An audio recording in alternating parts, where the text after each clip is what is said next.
Knicks family, what's poppin'? It's your boy. I hope you guys had a great weekend after watching the New York Knicks draft R.J. Barrett.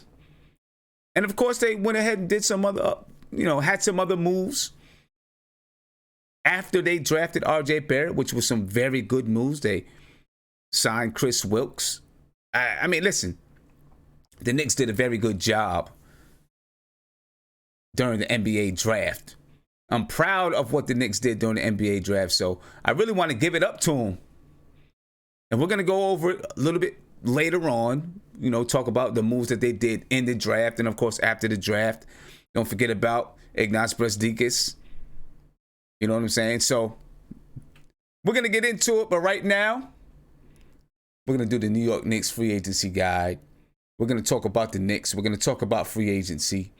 And, let's do it, ladies and gentlemen. Let's do it.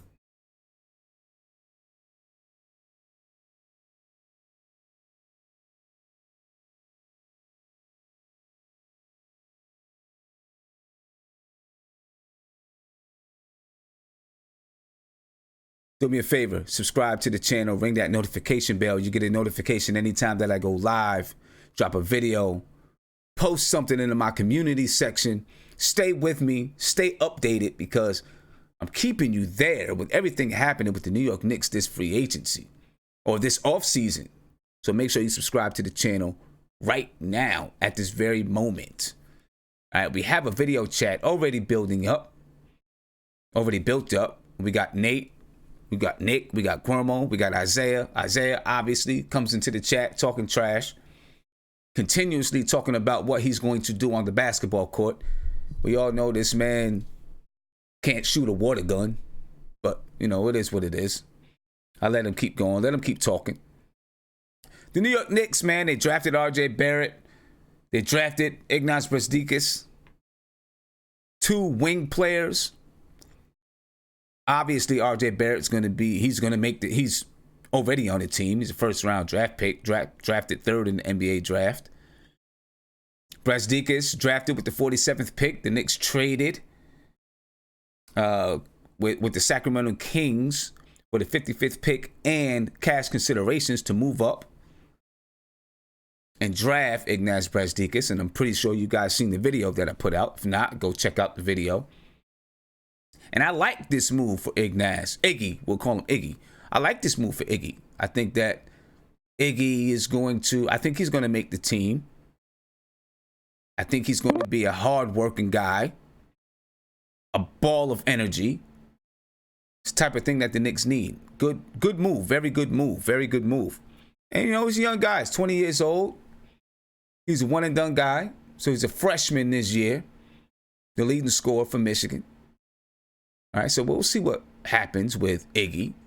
It's nice to have our own Iggy. I like the name Iggy. Right? Very good job by the New York Knicks. And once again, Scott Perry is showing us that they're doing their due diligence, right? They are being careful. They're being prudent. They're being smart. They're doing their research. They're making sure that they're prepared in all situations, which continuously makes me trust these guys because they are being very, very prudent and smart. Very prudent and smart. All right. A little bit later in the show, we're going to talk about some of the other guys that the Knicks picked up, rookies that went undrafted. We'll talk about them a little bit after we do our free agency guide. We'll also talk about Summer League. We'll talk about some expectations from our rookies and things like that. But right now, we have free agency beginning in 4 days. 4 days, ladies and gentlemen. So I want to talk about free agency. I want to get down and dirty with free agency. Before we do that, I want to say what's up to the guys in our chat. And of course, I want to say what's up to you. All right? Thank you for joining me once again. I had a busy weekend. Look at, man, before I even get started with that, and I know, people who see this on a review is probably saying, geez, this guy's always got something to say. But yeah, I want to say something. I like to talk about things going on. I went to I coach AAU. For those who don't know, if you're new to the channel, now you do know. So this weekend, I had a lot of camps. I went to, at the University of Maryland, I took my daughter to a camp at University of Maryland, my daughter and other teammates. Then the next day, we had a team camp at the University of Maryland where we played 3 games. We went 1-2.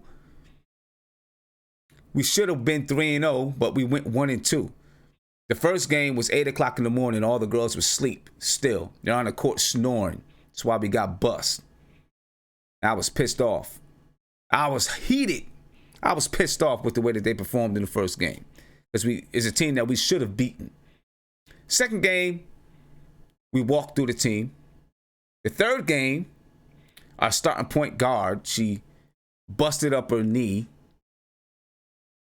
So she couldn't continue. And then we had some other players who had to leave because they had something else. So we were down to 5 players.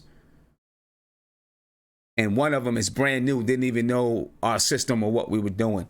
So it was almost like having 4 players on the court. We almost win the game, but we didn't pull it out. All in all, we didn't play bad, but we could have been better. We could have been 3-0. Anyway, so I do that on Saturday, team camp. And then on Sunday, I drive my daughter an hour and a half for another camp at Virginia Commonwealth University. And let me tell you something about VCU. They have, when you talk about state of the art, they have a state of the art basketball training facility that's out of this world. You just won't believe it. Just won't believe it. And when I say a basketball development facility, it is truly a basketball development facility. It is only for basketball players. No other athletes from any other sport from the school can enter into this building. It's only for basketball players. There's a court for men. There's a court for women. There's a locker room for men and a locker room for women. Each one of the courts have cameras in the ceiling that videotapes every practice. And then right next to each of the courts, there's a film room. It's a small theater with about 30 to 35 seats in the theater. And then it allows you to watch, you can watch practice, you can watch game film of the other team, how each team is broken down. Now, this school uses technology like you would never believe. They break down before every game. They break down each player, the top 8 players on each team, what they do offensively, what they do defensively. And they have a game plan for each player. And they go into that film room and watch film. Obviously, they do this on the NBA level too. We know that, right? And then they go out onto the court and they practice it. But it's more than that, right? They break down not only the other players, they break down their players with film.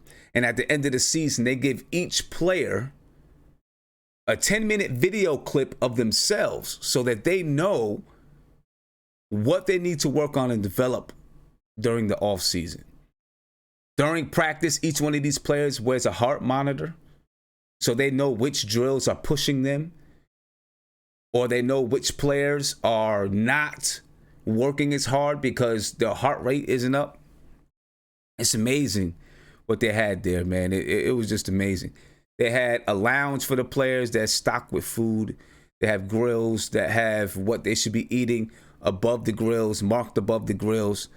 They have their, it's a separate kitchen just for the basketball players, a separate lounge just for the basketball players that's equipped with, an Xbox and couches and games. And it's just amazing. They have a hot tub. They have a cold tub. They have an underwater treadmill. It's just crazy. $23 million for this basketball development facility.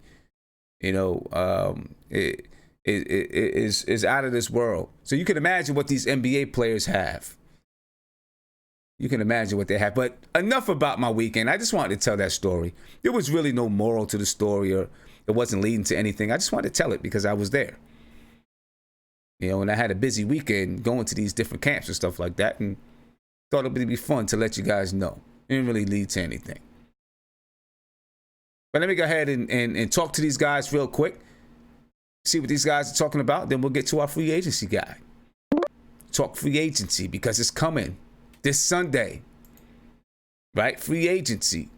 And me tell you, there's a lot of opinions about what needs to happen with the New York Knicks. You know what I mean? A lot of opinions, and I know you got them. I got them. Everybody in the chat has them.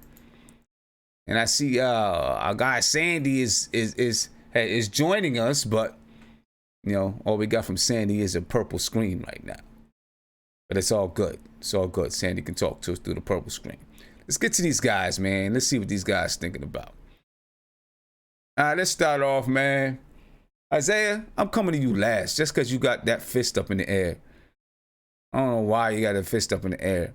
Guillermo, what's good, man? You just want to say what's up to everybody real quick. Tell us how your weekend was. Yo, what's good, everybody? What's going on with you, man? I'm chilling, man. Weekend was good, man. Actually had a migraine, which it's not fun, but yeah, migraines are never fun. But outside of that, it was pretty good. I'm actually working now. I saw the draft video you guys had. You know, I like I like some of the players in the draft. This Icky kid, he looks promising. My guy's really Amir Hinton. That's the guy I think is a sleeper. Mm-hmm.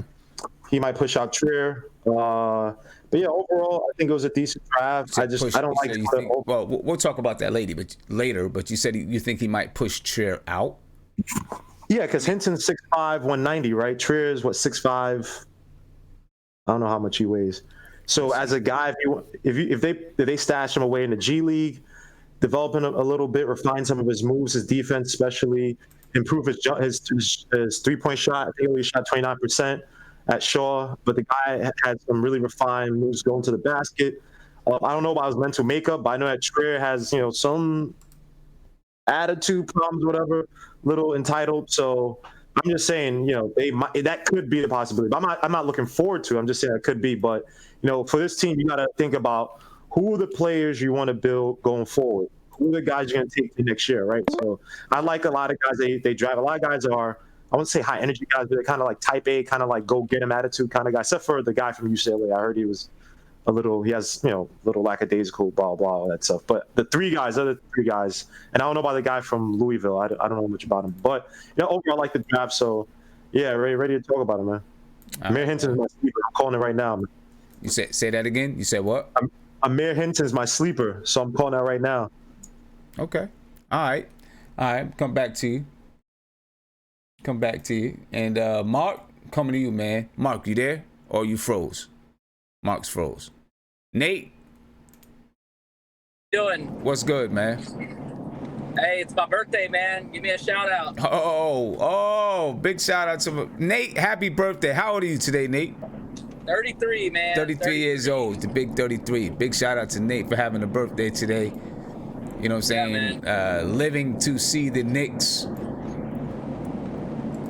be the Knicks another year. You know what I'm saying? So congratulations for that, of course.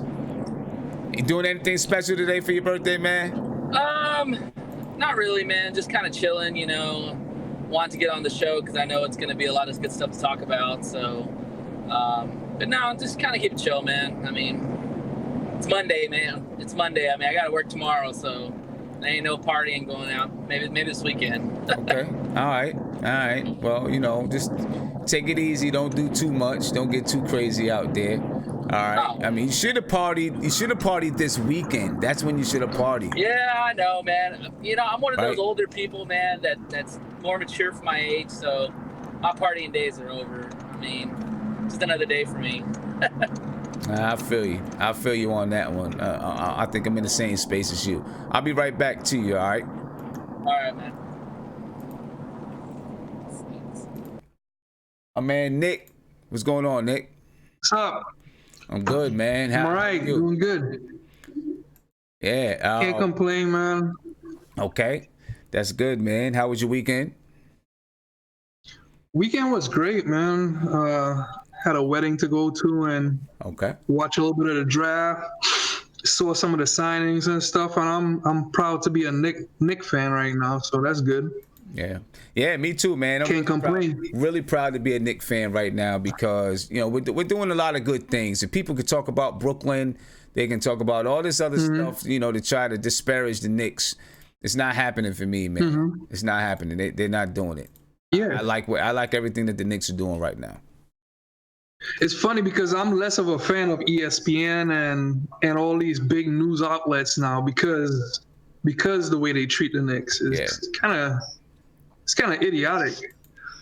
Yeah, I actually just hate the way they talk about the Knicks. It's stupid. There's no nuance. They don't dissect nothing. They don't look at the team. Matter of fact, most of them, I'm pretty sure, never watched the game.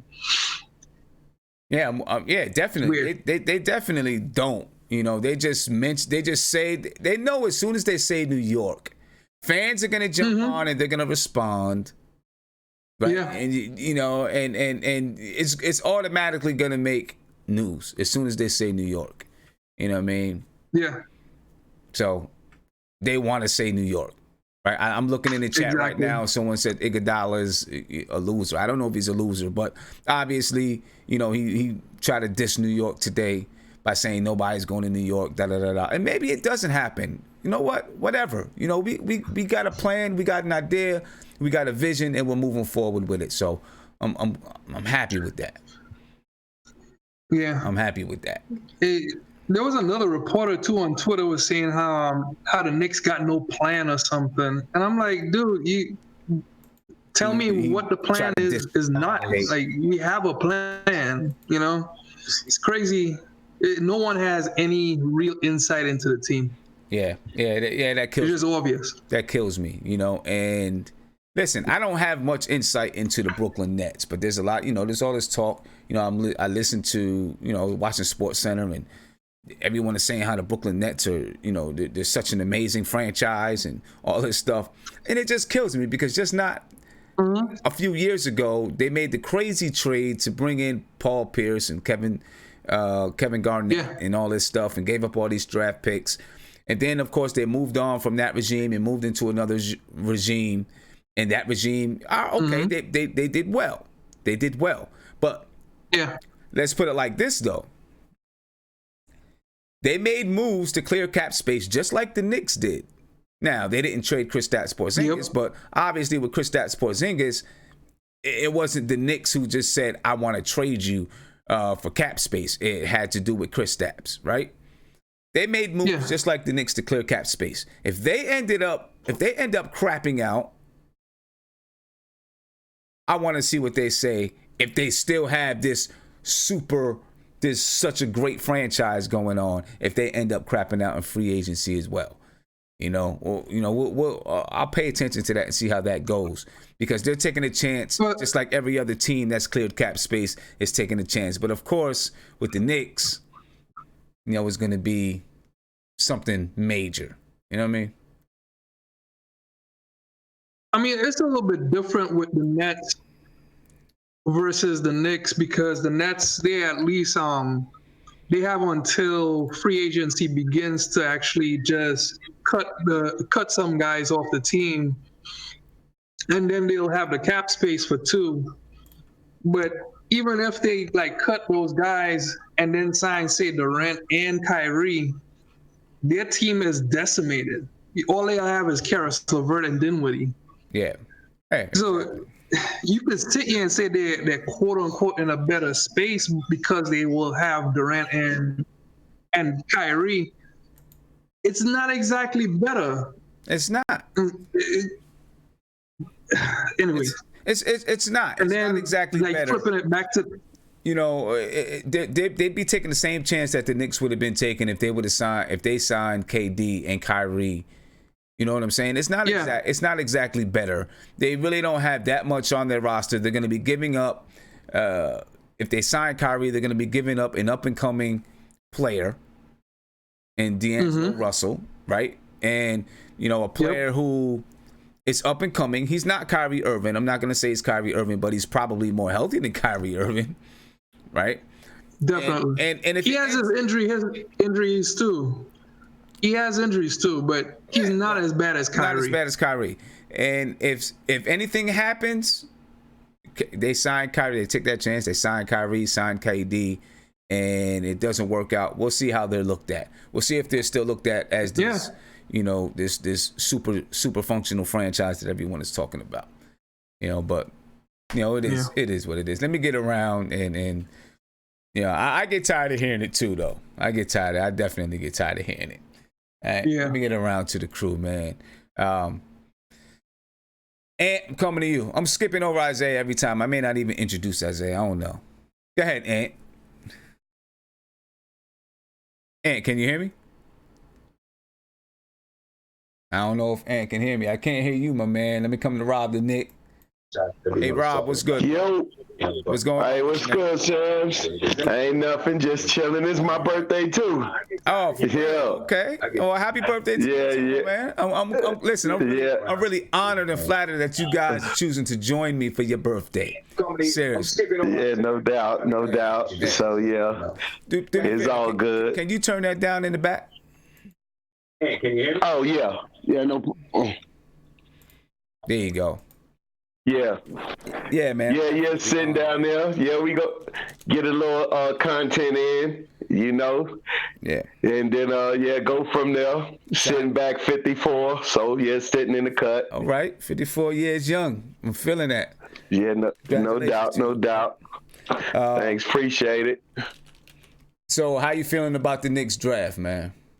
Oh, yeah, I'm pretty good, but, I'm on tripping. Ain't nobody getting Trill spot like that. Shoot, Trill made second team All-American. I mean, all rookie team. He not going to just give it up to somebody that got to go to the D-League first. Come on, give him a little bit more respect than that. He tripping with that one. RJ Barrett better step his game up because Trey ain't gonna give it up to him either. Let me tell you something. You know what? I mean, listen. RJ Barrett is gonna come in and be a starter right off the bat, in my opinion. And to me, ain't no way. Yeah, but he's still gonna get pushed. Oh yeah, he ain't gonna just lay down. Yeah. Listen, Trey's not just gonna lay down and just be like, okay. Yeah. You know what I'm saying? But yeah, but your man Guillermo Mitchell and Henson coming in pushing Trey out. Come on now. He got to go do D-League work first. Trey showed what his worth was. He came straight to the door. Second team, all rookie team, man. Come on, give him some props. All right. Don't just kick him to the curb like that. I feel you. You know, that's kind of dirty putting his name to that dude like that yet, who ain't showed nothing. You know, shit. Right. Tripp been a baller from day one. Well, we'll see what's going on. You know, listen, it's definitely interesting, especially if we do end up signing some people. There's going to be a lot of competition going on in training camp, which is a good thing. It's a very good thing. You know what I'm saying? That's exactly what. You want to have a lot of competition going on in training camp. It's going to push players to get better, push players to work harder and all that. So yeah, I'm definitely with that. Yeah, no doubt. But yeah, the guy Iggy, he's a baller. I seen him play a little something. He caught my eye.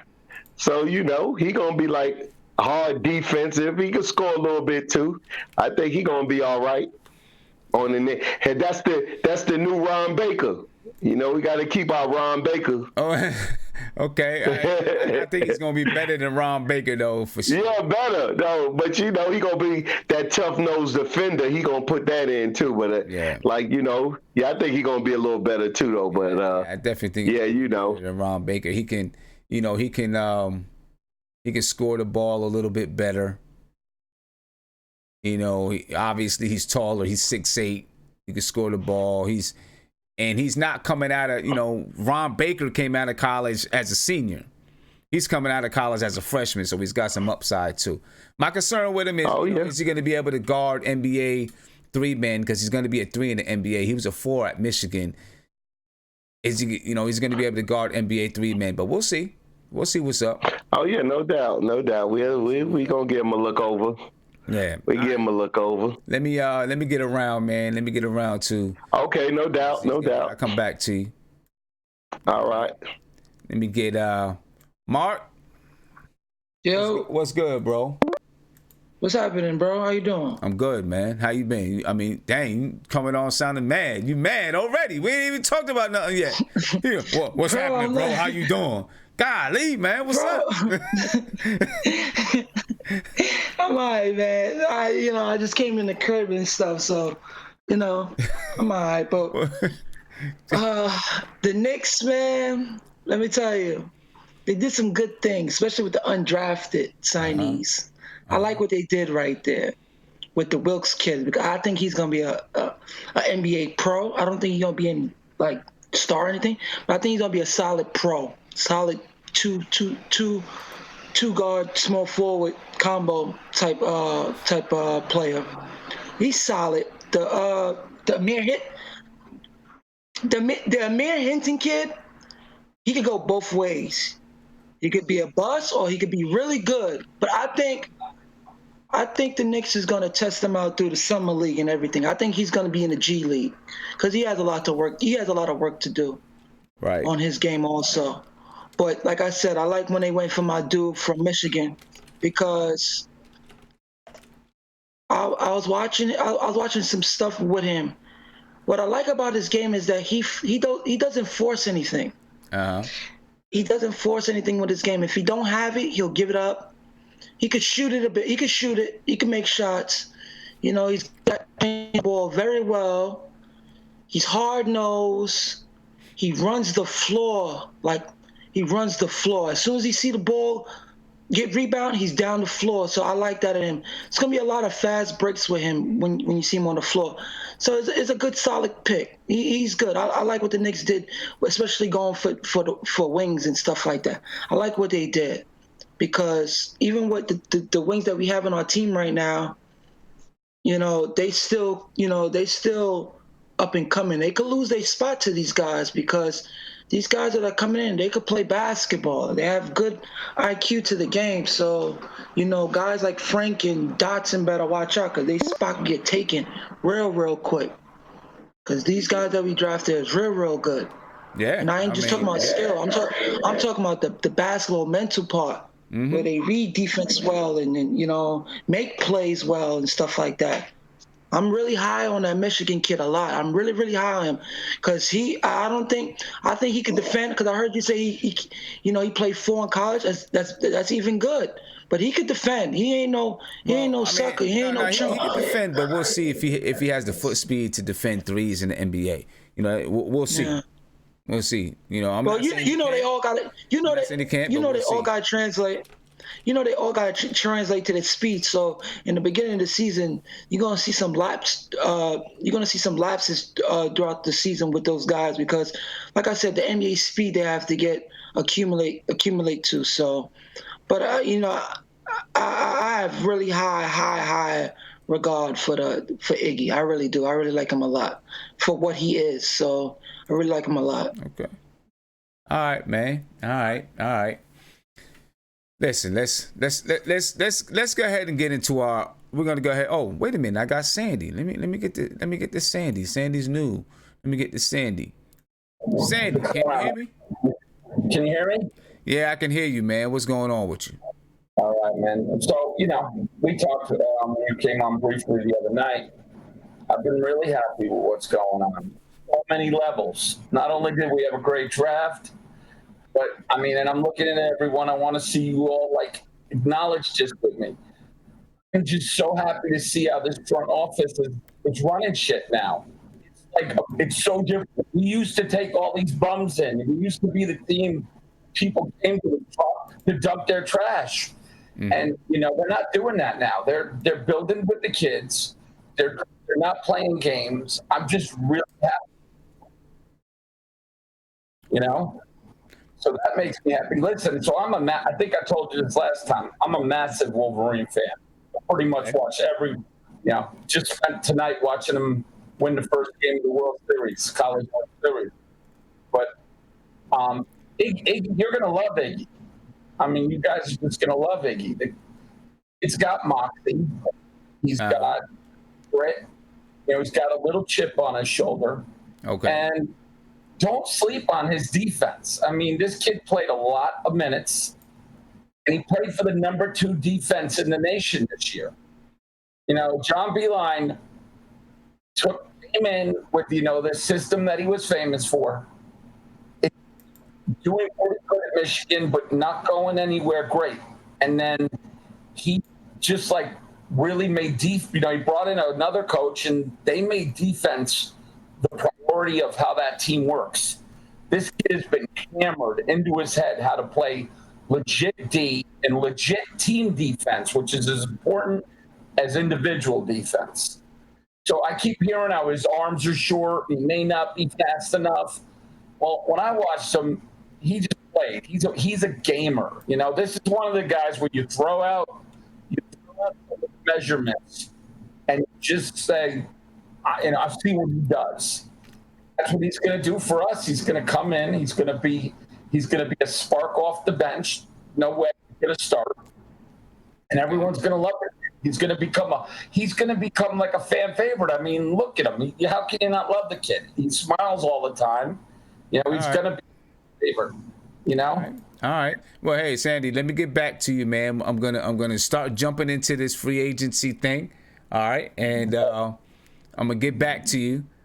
Wait a minute. Yeah, I want to talk. I got a list of what I see the projected lineup right now. Yeah. So we got to talk about that. There's one center, 0 power forwards on the roster. Yeah. Well, yeah. We're gonna talk about it. We're gonna get into it. Don't steal my thunder. And look at this guy. Got his hands in the air, like I'm obligated to come speak to Isaiah. You know, there's people that come here to hear about the New York Knicks free agency guy, not hear Isaiah. But go ahead, man. What's up? You got 30 seconds. You better get going. Sam? What's good? Oh, are you serious right now? The disrespect that I am getting tonight, this is unbelievable. I am done. This is ludicrous. I need this expeditiously. I am using every big word I know. You are asking for when we play basketball. No wonder. I am going to drop. Right. I'm going to drop 26, 10, 3, and 6. Yeah. Don't ask what the other 6 is. I'm going to drop that 6. Don't you worry. Right. I am going to whoop you. I'm telling you, Sam. See? This is disrespectful. You are asking for it. All I'm going to say is this, and then I'm going on to the free agency guy. I didn't hear you said you're going to use every big word you know. I didn't hear you use not one big word. So that's all I got to say about that. I'll come back to you later. I'm going to come back to that guy later. He's supposed to be coming on saying hi to everybody and talking about what's up, maybe say something about his weekend, whatever it is, and he comes on talking about playing me one-on-one. And let's get past this, man. Let's talk about what we came to talk about. Right? We came to talk about free agency. You know what I mean? Because it is now free agent season. It is time. It is time. June 30th, this Sunday, June 30th, is when we start looking at free agents. So, let's take some time, ladies and gentlemen, and let's start off. We're going to start off this free agency guide. This is the New York Knicks free agency guide. All right? The New York Knicks free agency guide. So do me a favor. This is the New York Knicks free agency guide. Subscribe to the channel. Ring that notification bell so you can get a notification anytime you go live. I go live. Drop a video. Post something in my community section, what it is. I'm going to keep you updated with everything that's going on. So right now, we're going to move into our New York Knicks free agency guide and really talk about upcoming free agents, the New York Knicks salary. We're going to take a look at our roster and the depth of our roster. Talk about what we need and what we should start doing and looking in free agency. All right, so we're going to get into it right now. Let's go ahead and move into it. Let's talk about our top NBA free agents. You look right now, number one free agent in the league, Kawhi Leonard. I don't think there's any question about it. He's an unrestricted small forward. Just won the NBA championship with the Toronto Raptors. All right, and then by the way, he won MVP of the finals. So, I mean, he has leapfrogged Kevin Durant as the top player in this year's free agency. He's leapfrogged him. All right. It was Kevin Durant until he went down with his injury. Now it's obviously Kawhi Leonard. Right. He's the best two-way player in the league. There's no doubt about it. And I want to say this. last year, when people were asking, would you trade for Kawhi Leonard? At the time, I was like, no. You know why I said no? Because I wasn't sure if Kawhi was a flash in the pan or if he was the real thing. Well, it is strikingly clear to me now that he is the real thing. He is the real thing. So, yeah, he's the number one free agent in the NBA right now. Number 2 is Kevin Durant. He's got a player option. Right? We'll see if he's going to opt out, which many believe he still will opt out because there are teams that are willing to offer him money. And the Golden State Warriors, you know, they've kind of laid it out to say that, you know, we will sign you to the Supermax. So you get an extra $57 million. And if you want to be traded, then we'll find a team to trade and all that kind of stuff. Later on saying, you know, we'll sign you to the Supermax so that you get a year to rehab while you're making Supermax money. And if you still want to be traded, then we'll trade you. Now, why would the Warriors do that? Here's why, in my opinion. We seen what happened in the NBA Finals, right? And the Warriors won. I believe that they feel like they owe Kevin Durant, right? They owe Kevin Durant. That's how they feel. And of course, if you get Kevin Durant to re-sign, obviously understanding that they can do a sign and trade later or do a trade later, you get a year. You get 1 year to try to convince KD to stay, right?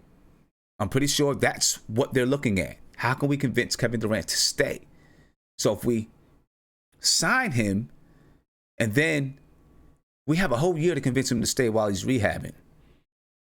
And if he doesn't want to stay, you also have a whole year to work on a trade so that you can get the best possible deal for Kevin Durant. Okay?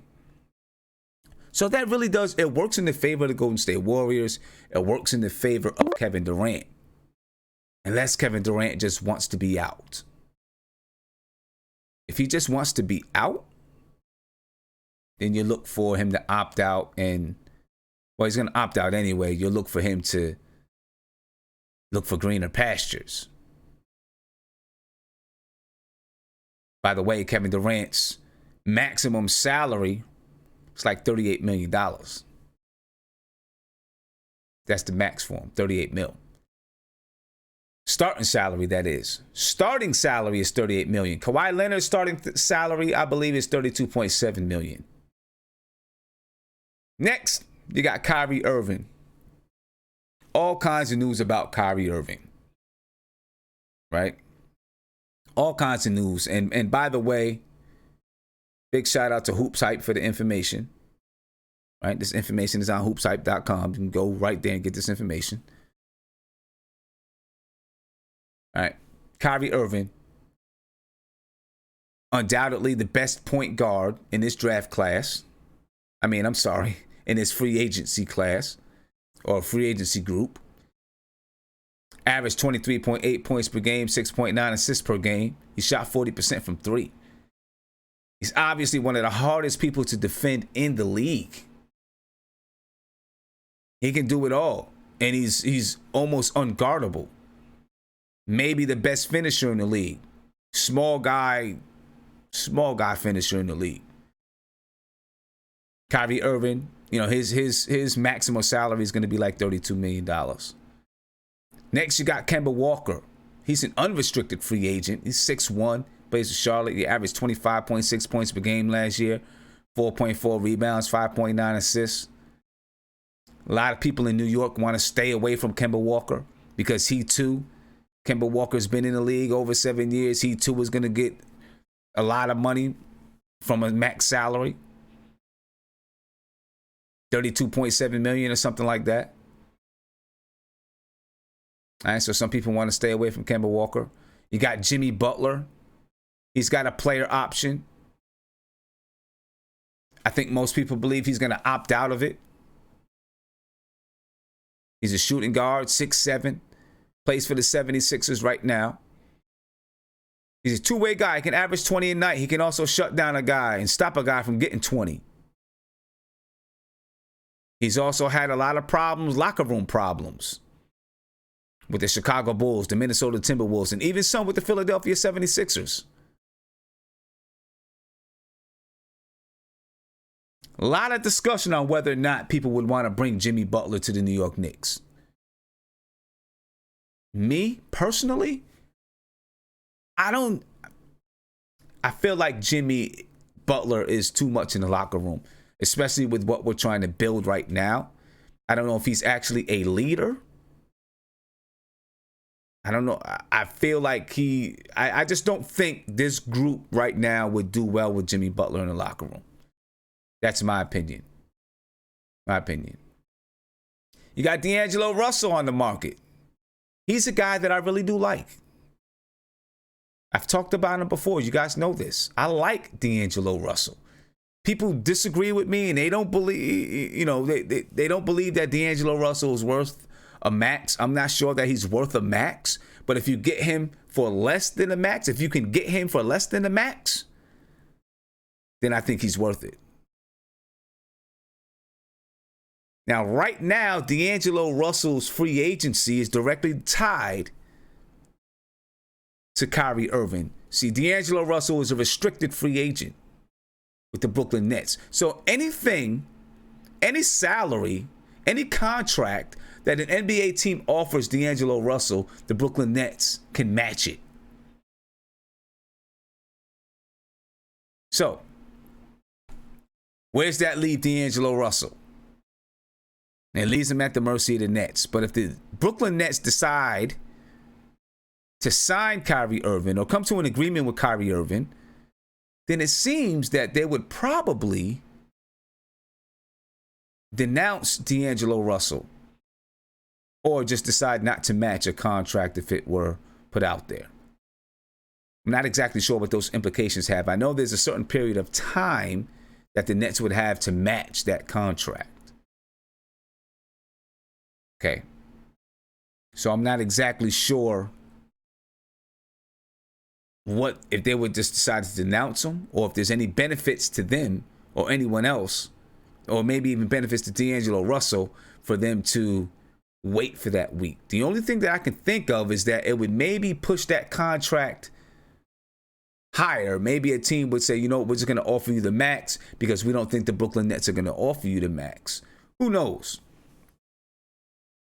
Who knows? But there's a lot of rumors about where Deangelo Russell could go, teams that are interested in Deangelo Russell. I, for one, as a New York Knicks fan, I am interested in Deangelo Russell. I'm not, the sky isn't going to fall if he doesn't become a New York Knick. The Los Angeles Lakers, I think that's very intriguing. If he would have returned to the Los Angeles Lakers, the Lakers, for all intents and purposes, would have enough money to sign Deangelo Russell. Maybe to the max or just a little bit less than the max. Deangelo Russell, Anthony Davis, and LeBron James. You also got Kyle Kuzma. We would see how they'd be able to fill out the rest of the roster. I don't know. I'm sure there'll be some players that are willing to take the veterans minimum to go play with those guys. But, I mean, when I look at that foursome could be a tough foursome to deal with. And when LeBron James retires, you still got Deangelo Russell and Anthony Davis. And if Deangelo Russell continues to develop the way he's developed this year, that could be that's a nice duo to have. And Kyle Kuzma, if Kuzma continues to develop. So that is very interesting to me. Very interesting to me. Klay Thompson, you got Klay Thompson on the market. He's an unrestricted free agent. Shooting guard, 6'7". Obviously, he plays for the Warriors. He averaged 21.5 points per game, 3.8 rebounds per game. Shoots 40% from three. He tore his ACL in the NBA Finals. Where's that going to leave Klay Thompson? What's going to happen with Klay Thompson? I'm going to tell you what's going to happen. He's going to re-sign with the Golden State Warriors. people are becoming less and less afraid of ACL tears. Less and less afraid of it. So I believe he does re-sign with the Golden State Warriors. That'll be, I think that's all said, pretty much done. Klay Thompson has already said he wants to be with Golden State for his career. There was speculation about him possibly wanting to play for the Lakers and stuff like that. I don't think you have to worry about that. I don't think you have to worry about it. Klay Thompson is going to sign with the Golden State Warriors. He's going to rehab next season. And we'll see him back. Maybe at the end of next season. We'll see him back. Teams aren't as afraid of torn ACLs anymore. Chris Middleton's a free agent. He has a player option. Small forward, 6'8", plays with the Milwaukee Bucks. He averaged 18.3 points per game, 6 rebounds, 4.3 assists per game. He's an efficient scorer. He can distribute the ball, rebound, defend. There's a lot of people that say he's kind of like the Klay Thompson of the East, a little bit. In the way that he plays, his style of play. He's the second best player with the Milwaukee Bucks. I think he's going to continue to get better. I don't know if he is a max guy. And given that the Milwaukee Bucks have a team that could possibly be a player, a championship contender, a true contender within the next. Well, listen, they were in the Eastern Conference Finals. I don't know why I'm saying a true contender. They're a true contender. And if they continue to get better, if they can add some more pieces, continue to get better, they'll be a true contender, especially if Kawhi decides to leave the Toronto Raptors. I don't see Chris Middleton going anywhere. I don't know the Milwaukee Bucks' whole financial situation, but I don't see him leaving. Tobias Harris is on the market. He's an unrestricted free agent. Power forward, 6'9". He plays with the Philadelphia 76ers. All right, he averaged 20 points per game, 7.9 rebounds per game, 39.7% from the three-point line. All right, he's averaged career highs across the board this season. All right, career highs across the board for Tobias Harris. There's a lot of people. I don't think Tobias Harris is going to receive the maximum from a team. Unless there's a team that's just desperate. But I don't think he's going to receive a max contract from a team. Defensively, he's not the great. I guess he's decent, but he's not a great lockdown defender. Listen, Tobias Harris to me is a really, really good third option on a good team. Do third options. Your third option a max guy? For the Golden State Warriors, yes. I don't know about other teams. And of course, there's a lot of people that are afraid that Tobias Harris is going to end up with the Knicks. I'm not as afraid as long as it's on the right contract. But we do know that the Knicks aren't going to commit long-term money to second-tier free agents, which Tobias Harris is a second-tier free agent. If they do sign a second-tier free agent, it'll be a shorter contract. Kristaps Porzingis, he is a free agent. Well, he's a restricted free agent this season. And I don't see anything. I believe that he'll be in Dallas. Right? He will be in Dallas. I don't want him anywhere near the New York Knicks. Not anymore. Certainly not a fan of his. And I feel like Kristaps Porzingis there's stuff around him. There's just stuff going on around Kristaps Porzingis, it seems like.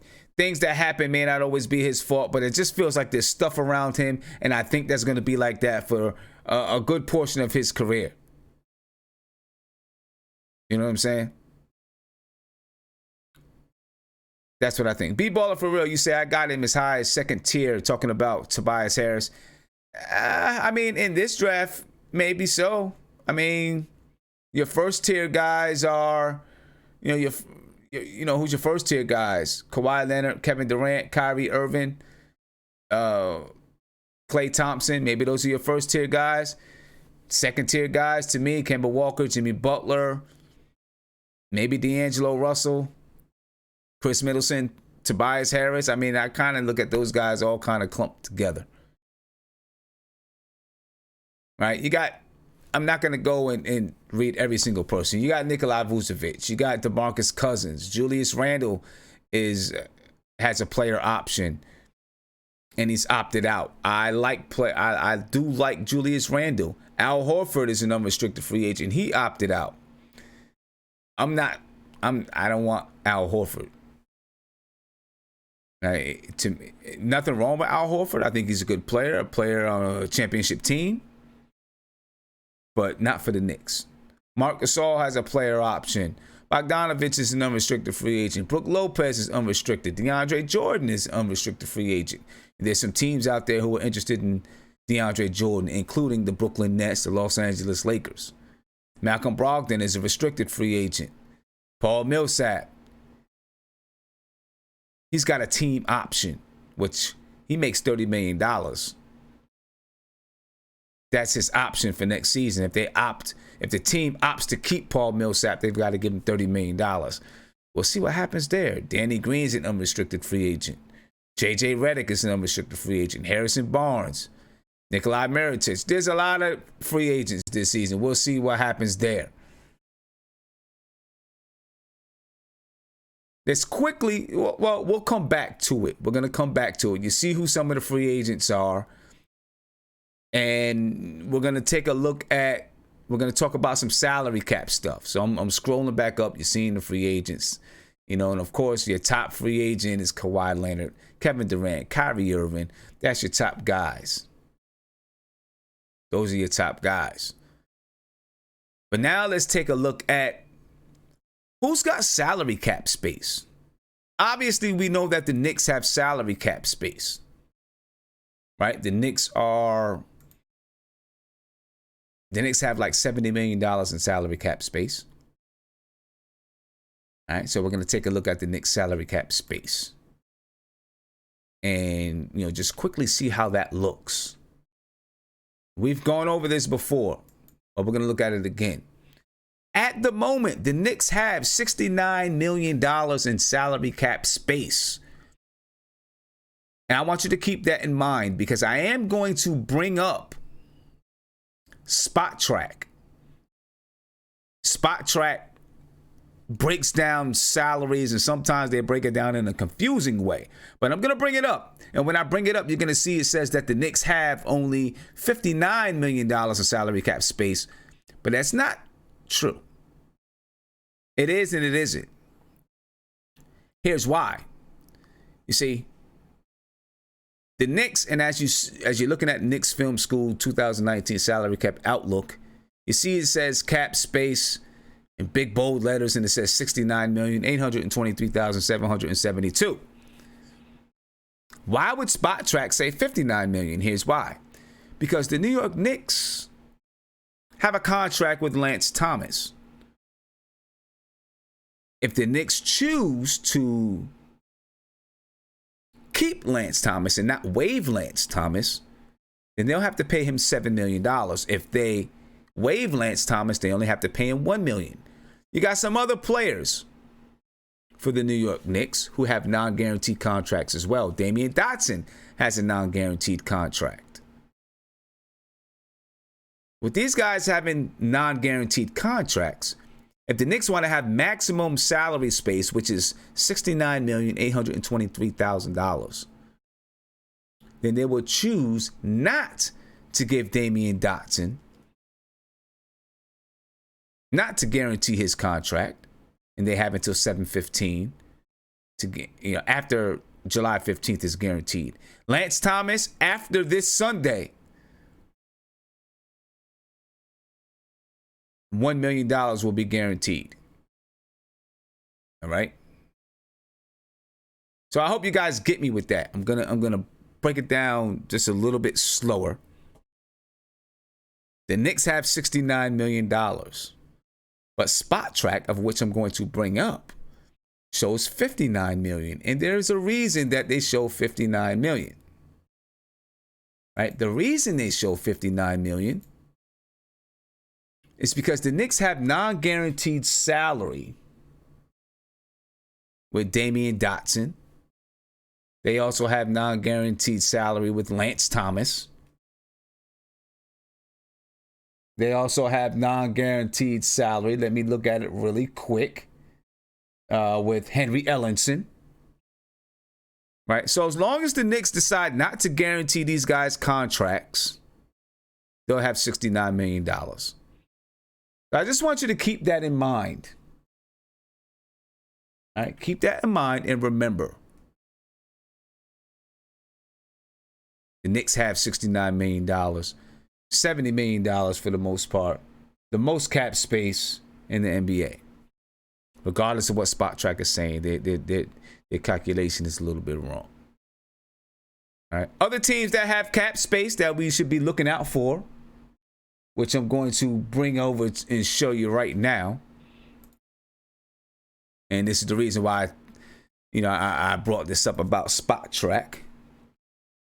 Other teams with cap space, the Brooklyn Nets, they have $66-67 million to spend. The New York Knicks have $69 million. Sacramento Kings at $59 million. The Philadelphia 76ers have $58 million. Los Angeles Clippers have $54 million. Dallas Mavericks have money. The Indiana Pacers, the Boston Celtics. These teams have money to spend. So there is competition. There is definitely competition in this free agency, this year's free agency. All right, a lot of competition. Don't worry about all the ads that you see up on the screen. All right, now my ads is Spot Track. And Spot Track, trying to get all this money. Anyway, looking at the top three teams, though. The New York Knicks, the Brooklyn Nets, Sacramento Kings, Philadelphia 76ers, the Los Angeles Clippers. The Lakers have $23 million in cap space as well.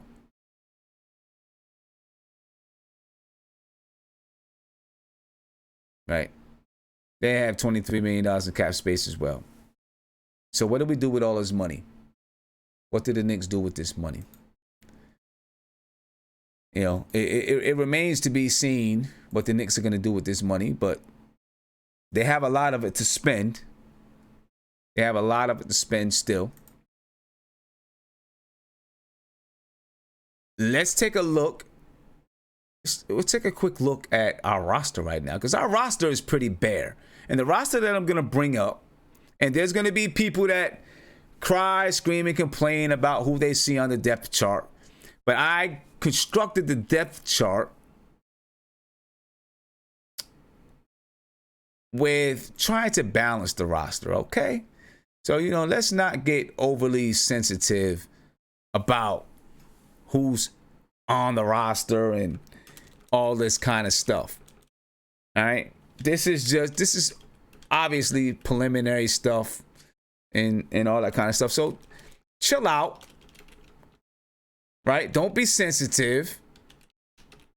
Just let it go. Rock with it. Talk about it and all that kind of stuff. That's all I'm saying to you. That's all I'm saying to you. I know how some of you guys get. And some of you guys, lose your minds over little stuff sometimes. But let's just, let's not get oversensitive and let's rock with it. All right, we're just going to take a look at the Knicks depth chart right now. And there's multiple players where positions could change and blah, blah, blah, blah, blah, blah, blah, blah, blah. All right, let's take a look at it. The Knicks depth chart. Right now, you got Dennis Smith Jr. at point guard. Right now, realistically speaking, the Knicks have 6 players in the contract. 6 players. I'm gonna show you the salary cap again so you can look at it. All right, take a look at this salary cap. All right, and you see you got Frank Ntilikina, Dennis Smith Jr., Kevin Knox, Alonzo Trier, Mitchell Robinson, the 3rd overall pick, which is R.J. Barrett. The Knicks have 6 players, and R.J. Barrett isn't even under contract yet. As I said, Damian Dotson, Henry Ellenson, Billy Garrett, John Jenkins. You can see these guys over here. They all have club options. All right. You know, the Knicks are not going to honor those options because they want to have max salary space. So let's look at it again. So this is the depth chart that we have. Right now at point guard, you got Dennis Smith Jr. Shooting guard, you got RJ Barrett. Small forward, maybe Frank Ntilikina. And maybe Frank and RJ could switch those two spots. Power forward, Kevin Knox. Center, Mitchell Robinson. Shooting guard, Alonzo Trier. And listen, you can choose to have Dennis Smith Jr. starting at point guard, Alonzo Trier at shooting guard, RJ Barrett at small forward, Kevin Knox at power forward, Mitchell Robinson at center. You can choose to do that too. Or you can choose to go Frank Ntilikina at point guard, Alonzo Trier at the shooting guard, RJ Barrett at small forward, Kevin Knox at forward, Mitchell Robinson at center. This is who we have right now. So if we was about to go play a game, we'd have to figure out who we're going to put where. This is what I decided I would do. Okay? This is what I would do. And I might even switch Frank Ntilikina and RJ Barrett because RJ Barrett probably has a bigger, stronger body and could probably guard NBA threes a little bit better than Frank Ntilikina can. Basically, what I'm saying to you is our cupboard is bare. We need a whole lot. And the reason why Iggy isn't up here is because he's a second-round draft pick and his money isn't guaranteed. He doesn't have a contract yet. The Knicks are going to give him a contract. He'd get a contract later. So this is where we are right now. It's the New York Knicks depth chart, ladies and gentlemen. Again, Dennis Smith Jr. at point guard. RJ Barrett shooting guard, Frank Ntilikina small forward, Kevin Knox at a power forward, Mitchell Robinson at center, Alonzo Trier as a backup shooting guard. Complain about it if you want to, that's fine. Not worried about it. But this is what we would be dealing with right now. Our cupboard is bare. We need stuff. We need players. We have right now 6 players under contract, which means we've got to fill at least 9 spots this offseason. What do we do? How do we do it? That's what I want to know. What's our plan of action? Where do we put this in? I'm going to get to a phone call. Then I'm going to come over here to the video chat. I don't know if these guys are even paying attention to what's going on. I'm going to come over here to the video chat. But let me get to a phone call first. You want to call in, man, 516-405-2246. You want to jump in the appear in. It's appear.in/NBK. All right. Call it. You're on live with Nothing But Knicks. What's popping? Hey, what's up, Tim? I'm good, man. How are you? I'm all right. So tell me, man. I don't know if you've had a chance to really follow along. Yo, can you hear me now? That I put up there. Right, and see the depth chart that I put up there. But what do you think about it? I like it. I mean, we got all young talent, 7 guys on the roster, and they're all under 23. Or what? Yeah. Really, 6 guys on the roster. 23. You got like 6 guys on the roster. Oh yeah, 6 guys. Well, I'm gonna count Iggy because I think he's the steal. I think he's a top 20 guy who split to the 47th, and a lot of teams are gonna regret it. Well, the thing is, I mean, you might be right. I'm pretty sure he's probably going to be on the team, but because he's a second-round pick, he has no money guaranteed as of yet. And the Knicks probably won't sign him until they're finished up with free agency. Yeah, absolutely.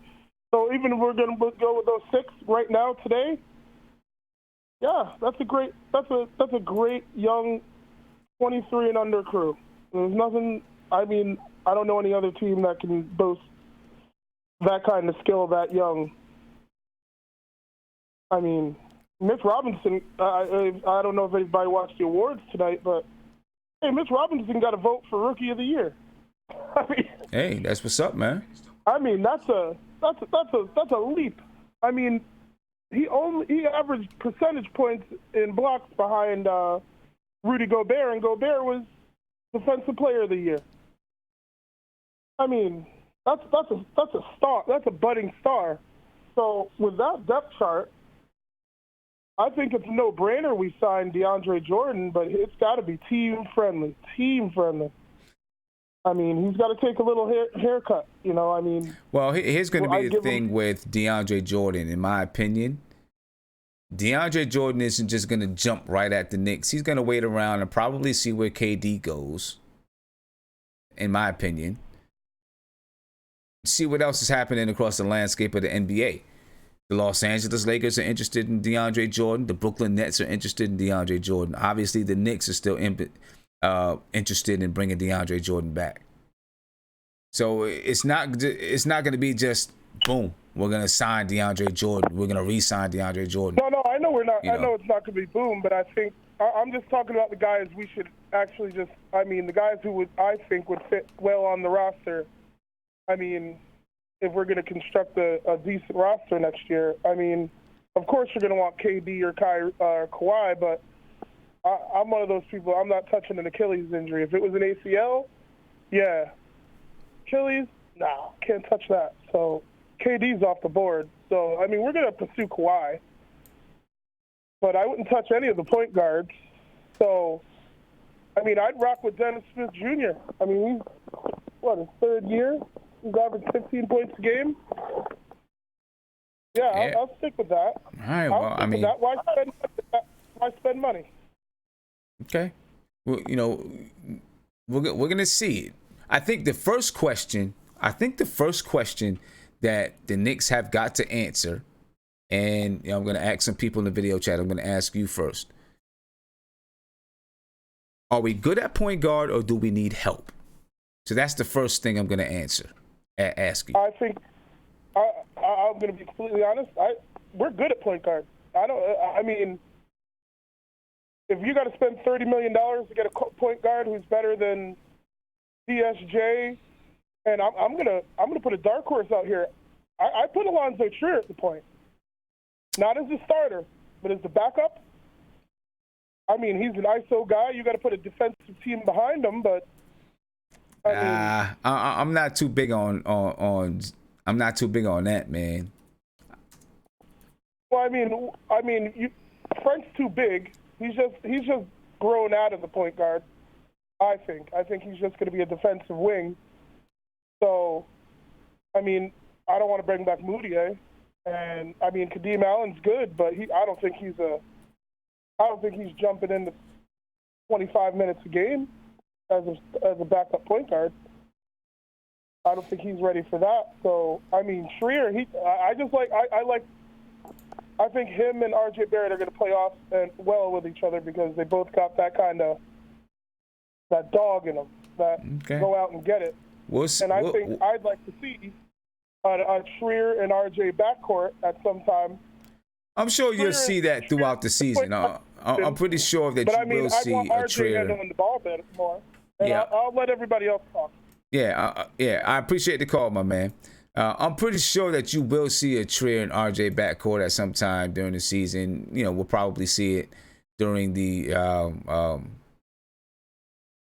summer league. You know, but Trier at point guard, I don't see that happening. I don't think he has that type of a mentality. You know what I mean? So there's the question first. That's the first question I want to ask. That's the first question I'm going to ask. I'm going to get to one more caller, then I'm going to come to the video chat. Video chat, I hope you're listening up. So the first question I'm asking you, video chat, the first question that I'm asking you, are you okay with the Knicks at point guard? All right, let me get to this caller. Call you on live with nothing but Knicks. What's popping? Hey, so this is Ryan. Hey, what's good? What's good, bro? Okay, now about the whole point guard situation. Yeah. I mean, they do need some help at point guard. So all right. So you're not good. So you're not good with the point guard. No, they still need help because now that's not kind of one of the weakest positions. All right. So then what do you suggest? Do you suggest do you suggest that we go out in free agency and try to find a point guard? Yes, I definitely do think they need to do that. All right. So who you looking at then? Let me I'm gonna break this down for you real quick. I'm gonna tell you who the top point guards are in the free agency right now. All right. So these are the top point guards in free agency. Obviously, Kyrie Irving, right, is the top point guard in free agency. Then you got Kemba Walker. Deangelo Russell, Malcolm Brogdon. Now, let's go back for a minute. Kyrie Irving, he's got a player option. Once he opts out, which he's going to opt out, or maybe he already has, I'm not exactly sure. He's an unrestricted free agent.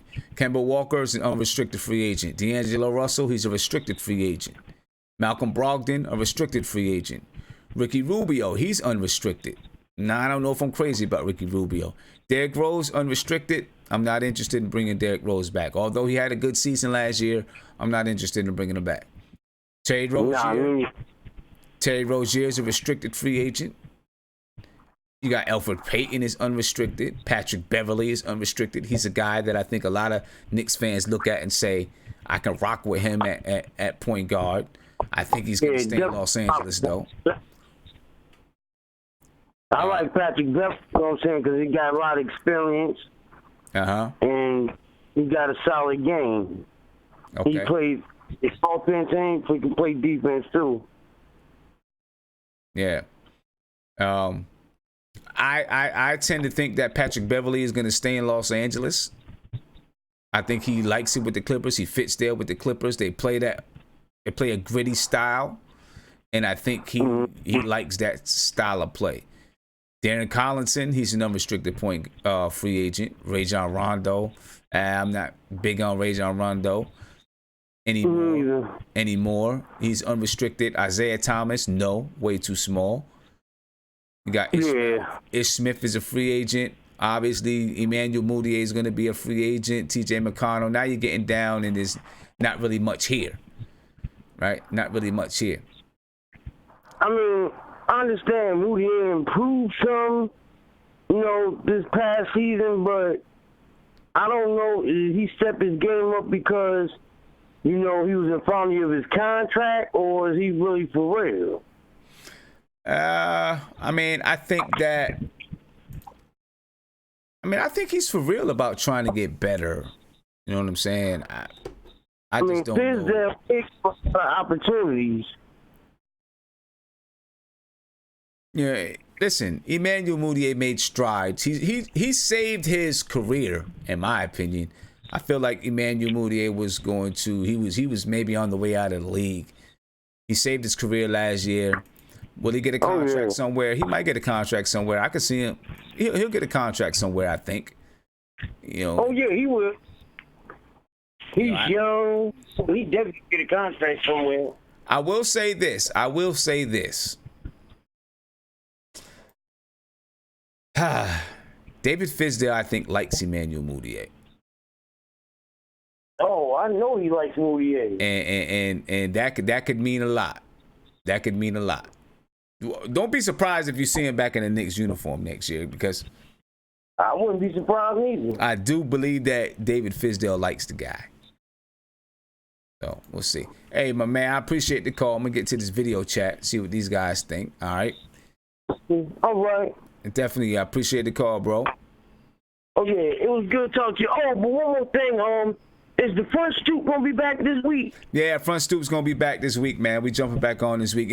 I couldn't do it because of the draft. I was doing a lot of stuff with the draft, but we'll be back this week. Okay, that's what's up. Yeah, we definitely be back this week. All right. All right, man. All right, peace. All right. All right. Video chat, I'm coming to you, man. I'm coming to you. I want to know what you guys think about this point guard situation. Are you cool with it, or do you want some free agents? By the way, if you're new to the channel, just joining me, subscribe to the channel, ring that notification bell. You'll be notified anytime that I'm live, drop a video, post something in my community section. So make sure you get to it right now, ladies and gentlemen. All right, let's find out what these guys, let's see what these guys thinking about here in the video chat. And listen, I'm going to come to Isaiah. See if Isaiah got his head on straight yet. And I can almost guarantee you that Isaiah doesn't know what we're talking about right now. He probably doesn't even know. Hopefully, I'm hoping that he does. I hope I'm wrong. Isaiah, what's good, man? What's up, man? You know where we at? Do you know where we at with the show? Of course, baby. I know where we at. I knew before you knew. Okay, so answer the question for me then. All right. I just want to say, first of all, no. I don't want to hear no first of alls or nothing like that. Don't try to hear in the background what they're telling you in the background. Listen, just start answering the question, man. What's the question, man? What is the question? What is the question? What should the Knicks do with free agency this summer? No, that's not the question. See? Yes, it was the question. No, it was not the question. So what was the question? Because I heard the question. The question is, are you okay with the Knicks point guard situation? See that? You wasn't paying attention. And I guarantee you that's what happens in school. That what used to happen in school. Anyway, are you okay with the Knicks point guard situation? Right now at point guard, the Knicks have Dennis Smith Jr. Maybe if you would have Frank Ntilikina backing them up.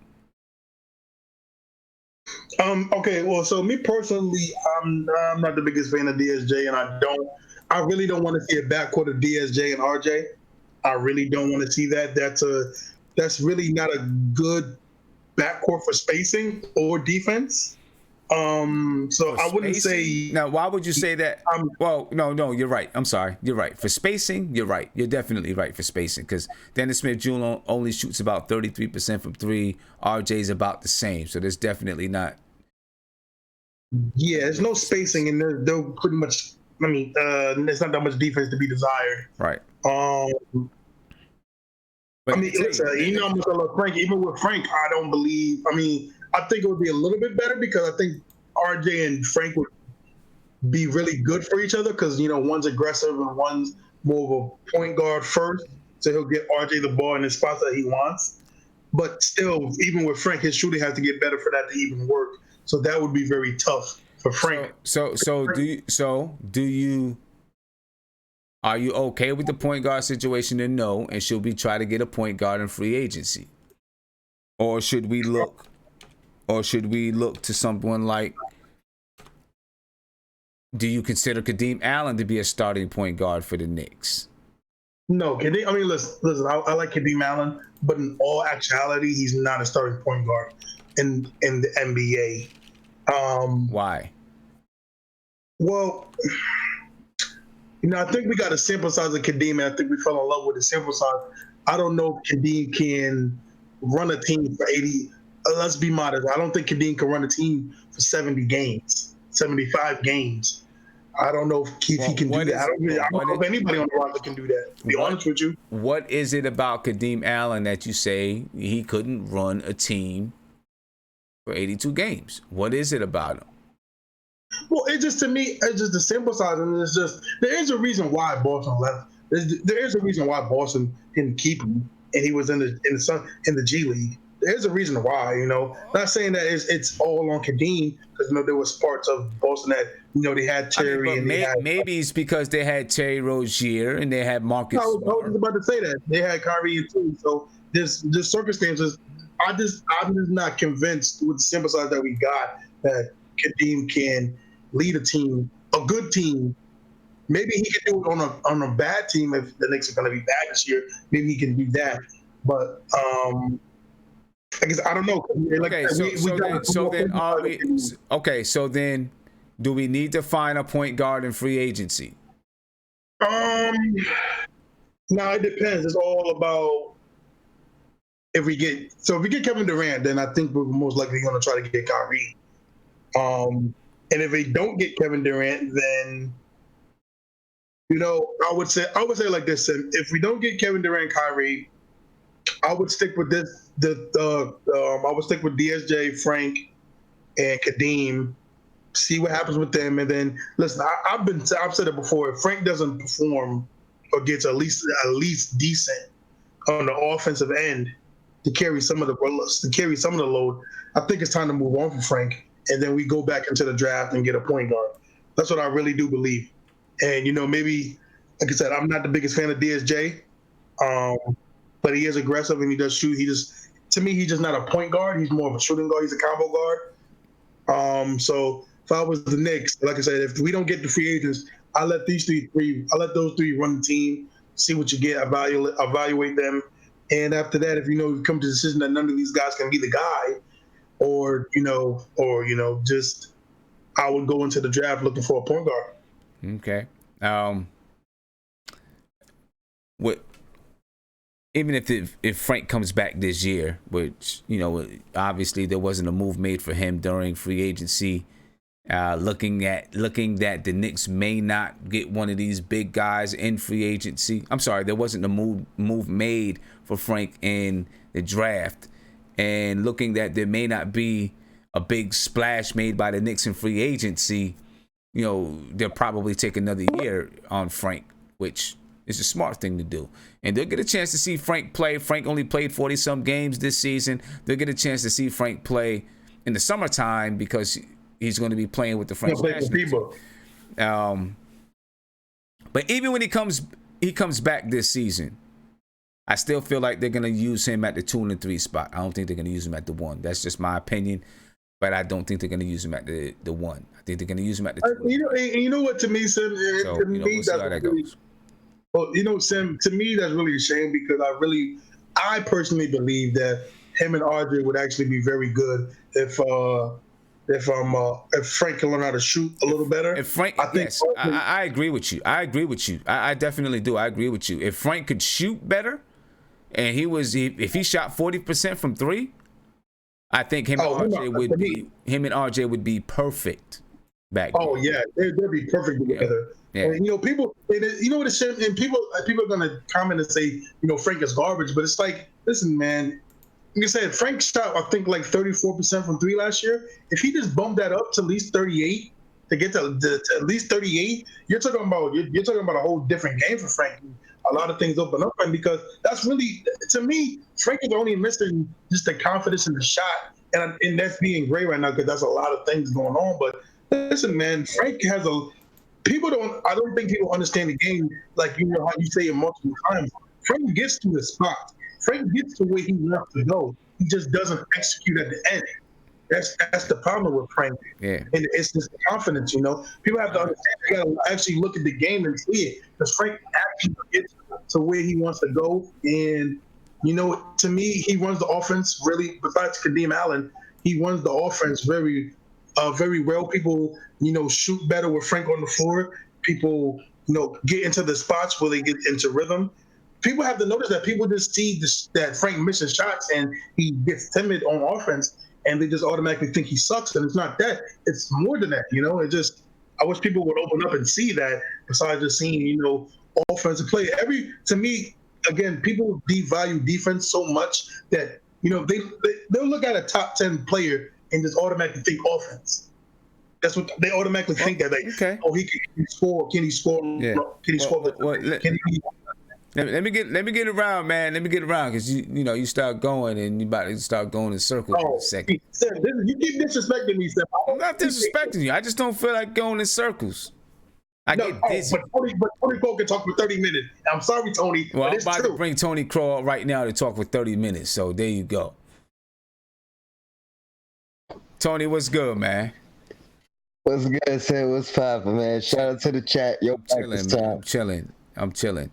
You talking about the point guard? Do we think we good at point guard? Do you think we good at point guard?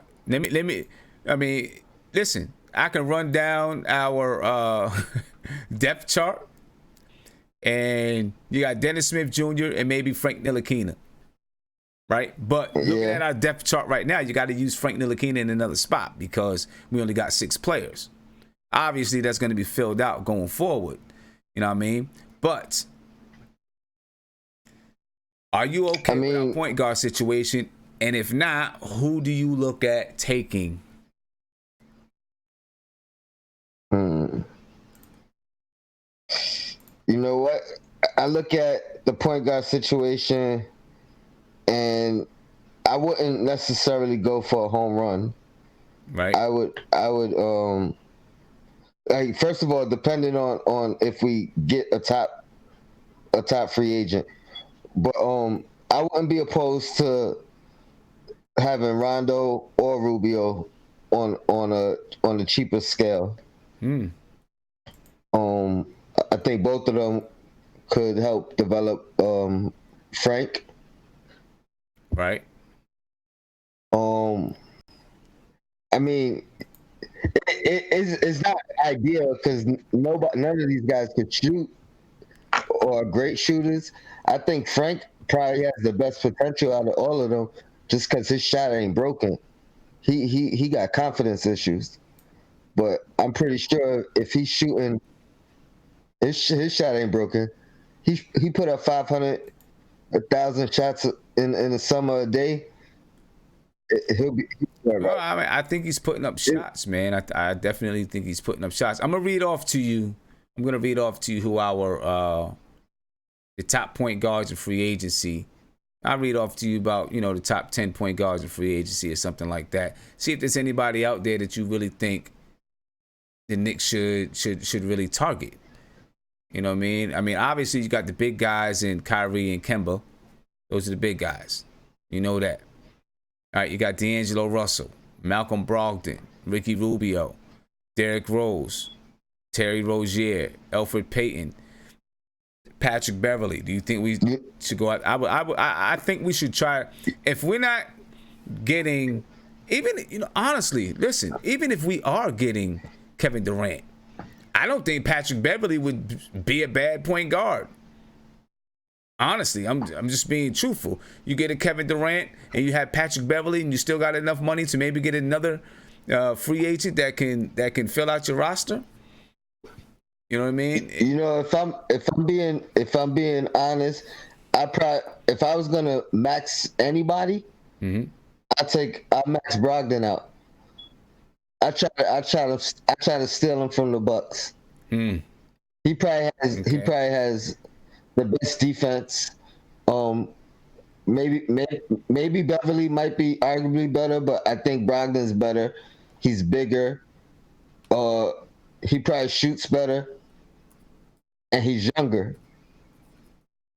So if we're not getting somebody to develop the guards we have, then I want to go for the younger guards as possible. So Brogdon, Deangelo Russell, anybody in that 25 or under range. Okay. So Malcolm Brogdon's been in the league for how many years? 3 years? Yeah. 3 years? I think this will be 4. He's on a rookie contract. I know that. Right. He's just coming off the rookie contract. So if you gave Malcolm Brogdon a max, I mean, he's probably a max contract for him. I think it's like $27 million. That's where it would start. Okay, let me scale that down. For him and D-Lo, I do 20. Okay. Yeah. But I don't know if that's gonna still. That might get D-Lo. I don't know if that's like the Bucks might match that. Now remember, the Bucks also got to deal with Middleton. Now, I mean, they can max it and go over the salary cap, and all that kind of stuff, going to luxury tax and all of that. Do they do it? I don't know. Maybe. I think so. I think they're close enough to a championship, or at least being a contender, that they really have no choice, and they don't want to risk losing Greek Freak. Well, that's true. That's true. The only thing is how if they max out the guys that they already have, how do they add to their roster? How do they add more pieces that's going to help them get over the top? Of course, there'll be some moving pieces in guys like George Hill and maybe some guys like that. And maybe they might keep George Hill. I don't know. I'm just saying they have guys like that where they can move some pieces around, but they got to be careful. Let me ask you a quick question, Sim. Uh-huh. Who do you think is easier replaceable, Brogdon or Middleton? Who do I think is... Yeah. That's tough. That's a tough one. Which one of those guys? I think Middleton is easier to replace than Brogdon. Most of it has to do with position, but...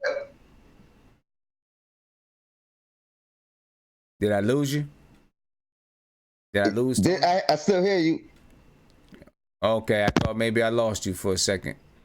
Go ahead. But nah, I said Brogdon is harder to replace than Middleton. You can find a 3-and-D guy.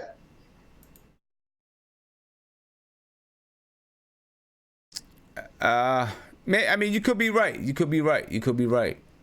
You could be right. That's tough though. We'll see. Hey, I don't know what the Milwaukee Bucks salary cap looks like. And they're gonna have a tough decision there. And the Knicks, we gotta know: do the Knicks believe in Dennis Smith Jr. as a guy that can lead this team as the point guard going forward? I'm not sure that he is.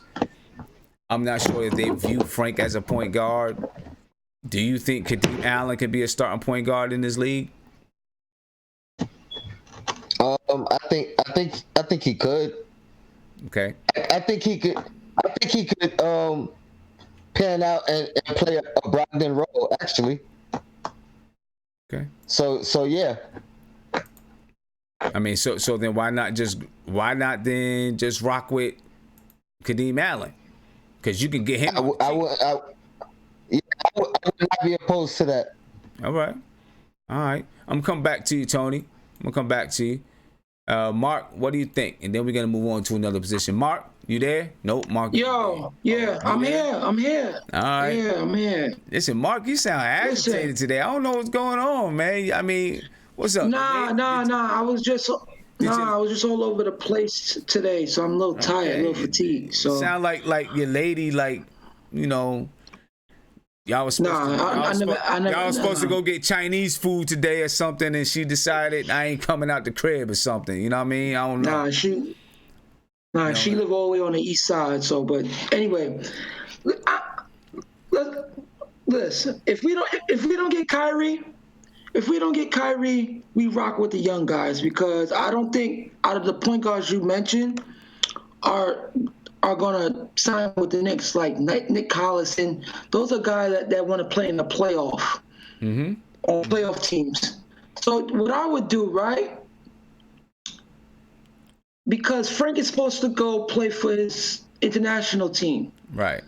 So what I would do, I would bring him, right? I would start him with RJ. Let RJ handle the ball. Let him and RJ handle the ball from time to time. I wouldn't make Frank my primary guard, or either RJ. I would make them take turns handling the ball. That's what I would do if we strike out on Kyrie as a point guard. I would start Frank and RJ in the backcourt together, because I do want to see RJ with the ball to see what he could do in the NBA with space and creating for others, and allow Frank to roam on defense, and vice versa at times. So because I'm not a fan of DSJ. I know people like DSJ. I look at him more of a combo guard, but I don't think he could run a team. That's just me. I know everybody say, yeah, he's young, but he's more of a scoring guard. That's what he does well. But I believe you go with the Frank card. Let's just see what he is. Let me ask you though. Yeah. And of course, we don't know how he's going to come back after the summer. Yeah. How much concern do you have over that backcourt shooting with RJ and Frank? Backcourt 3-point shooting, because neither one of them can hit the three. See everything. At a high rate. Like I said, I want to see RJ in space, because Yeah, in college, for what he did in college was great enough. But I would like to see him in space. But with Frank, I think this summer would tell you if he improved whatsoever, because he's gonna play in the international game this summer. So, like I said, he comes, if he shows that he could be at least honest. He just has to be honest from just shooting. He has to be honest. If he's honest enough, then I'm good with rolling with him. Because, like, again, the kid is only, 21, Tim? I just like the kid for his defense prowess, man. I just like the defense that he brings. And just because we got RJ with his ball handling, I want to see him. And like I said, this is another year of, trying to get good, actually winning games. So I think this is just another year of, seeing what these young guys got. Okay. But if they start Dennis Smith, it is what it is. All right. But I'm going to warn y'all. Okay, let me ask you this. At the shooting guard, and now, right now, I'm just looking at the people we have under contract. Yeah. Right, and RJ Barrett isn't even under contract, but he's going to be under contract. And the Knicks have to factor in his salary into free agency. You got RJ Barrett and Alonzo Trier. Right now, those are our shooting guards. Yeah. All right. You would think that Damian Dotson, after free agency and all that stuff is done, he's probably going to be signed on as shooting guard as well. Yeah. You okay with those three? Yeah, I'm okay with those three. I think Dotson is going to have to fight for his spot again. Yeah. Because of the RJ situation. Right.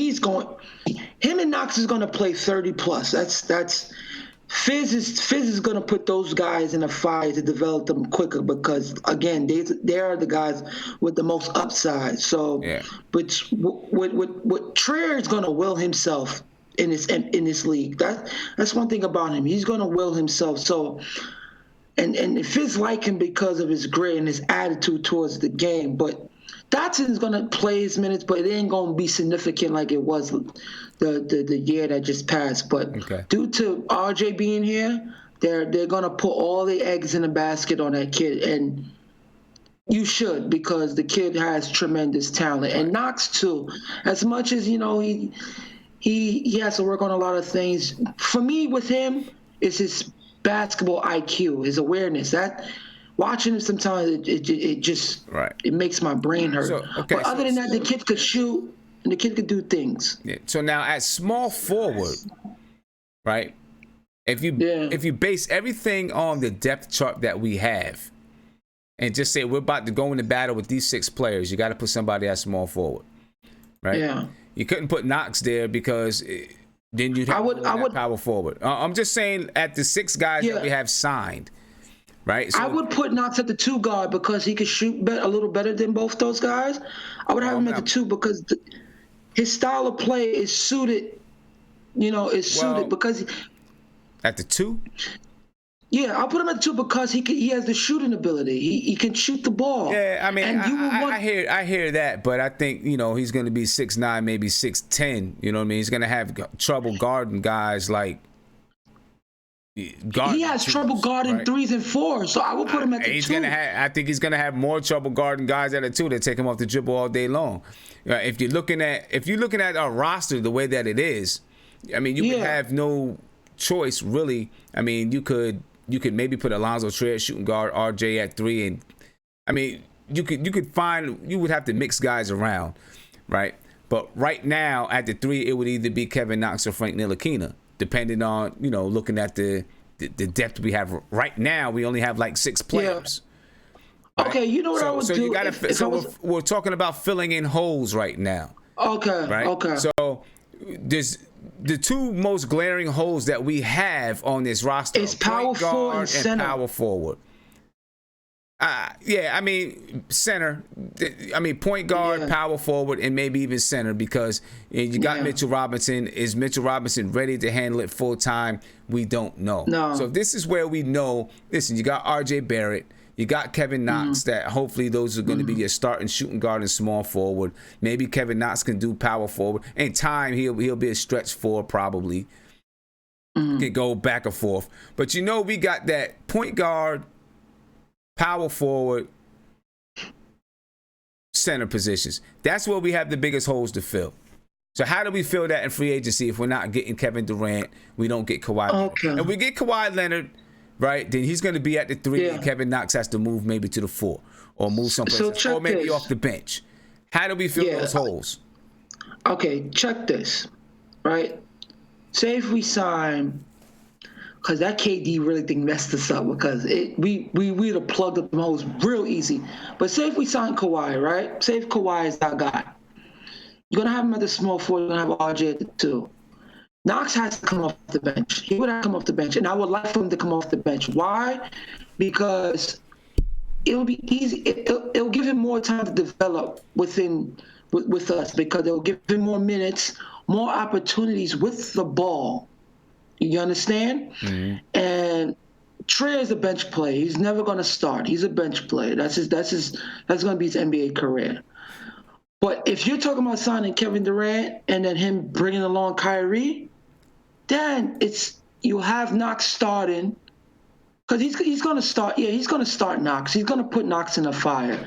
He's going to put all these young guys in the fire because he's going to want to raise their stock because, again, like I said, if Kevin Durant comes back healthy next year, Knox is going to be a trade asset also. He's going to be a trade asset. Trust me, he's going to be a trade asset. Because that KD thing really, really messed us up because if we'd have signed KD and Kyrie, there'd have been guys like Danny Green on the market and et cetera, et cetera. But I'm thinking about keeping DeAndre Jordan. I want to bring him back. That's what I would do. I hear you, but there's competition for him. Listen, what I would do since we got salary cap, I will give him a significant offer to bring him back. I would do it because our center spot, Mitch ain't ready yet to play full-time center at that. So I would bring back DeAndre Jordan to plug up some of those minutes, for Mitch. So that's what I would do. And then I would, part of me, I would sign Randall or Portis.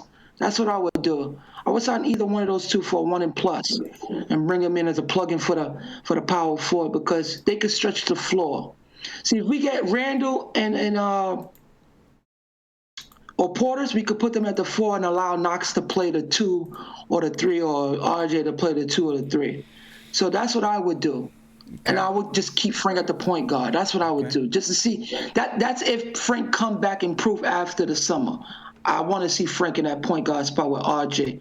They could go hand in hand at point guard because I do want to see RJ in space handling the ball because for the average 4 assists in college, he has an awareness to get rid of the ball when he doesn't have it. So I would like to see him with the ball a lot this season. See what he got. Let me get back to you. I'm gonna come back to you, Mark. So I want to take a look at this real quick. If you assume that RJ Barrett, Kevin Knox are definite starters, and you're saying that, and we are saying that we need a point guard, our biggest positions are point guard, power forward, and maybe center, right? If you're assuming that Kevin Knox is going to be, they're just going to plug him in and start him. So then this is what you're looking at. And this is with who we have signed. If you're saying that Dennis Smith Jr., Trier, Frank Ntilikina, and Mitchell Robinson, these guys are coming off the bench. And we got holes. You got a hole at point guard, a hole at power forward, maybe a hole at starting center until Mitch Robinson is ready to take over. And if you don't fill these holes, then you got to play who you play. Well, who do we fill them with? That's the question. Who do we fill them with? If you sign Kevin Durant and he is down for a year, you still got to fill that power forward hole, right? You still got to fill that spot with somebody. The point guard spot, if you don't think Dennis Smith Jr. can run it, who is it going to be? If you don't think Frank Ntilikina can run it, who's it going to be? Right? Who do we sign? Can we get somebody young? I'm not sold on Dennis Smith Jr. I believe that he's a tweener. He can be on the ball, off the ball. I'm not sold on him being your long-term point guard. That's my opinion. So I do think that we should try to find a point guard. Right, we've been waiting and messing around in the draft trying to get a guy to run our point guard show, and we haven't been able to do it. The foundations of a team are usually point guard and center.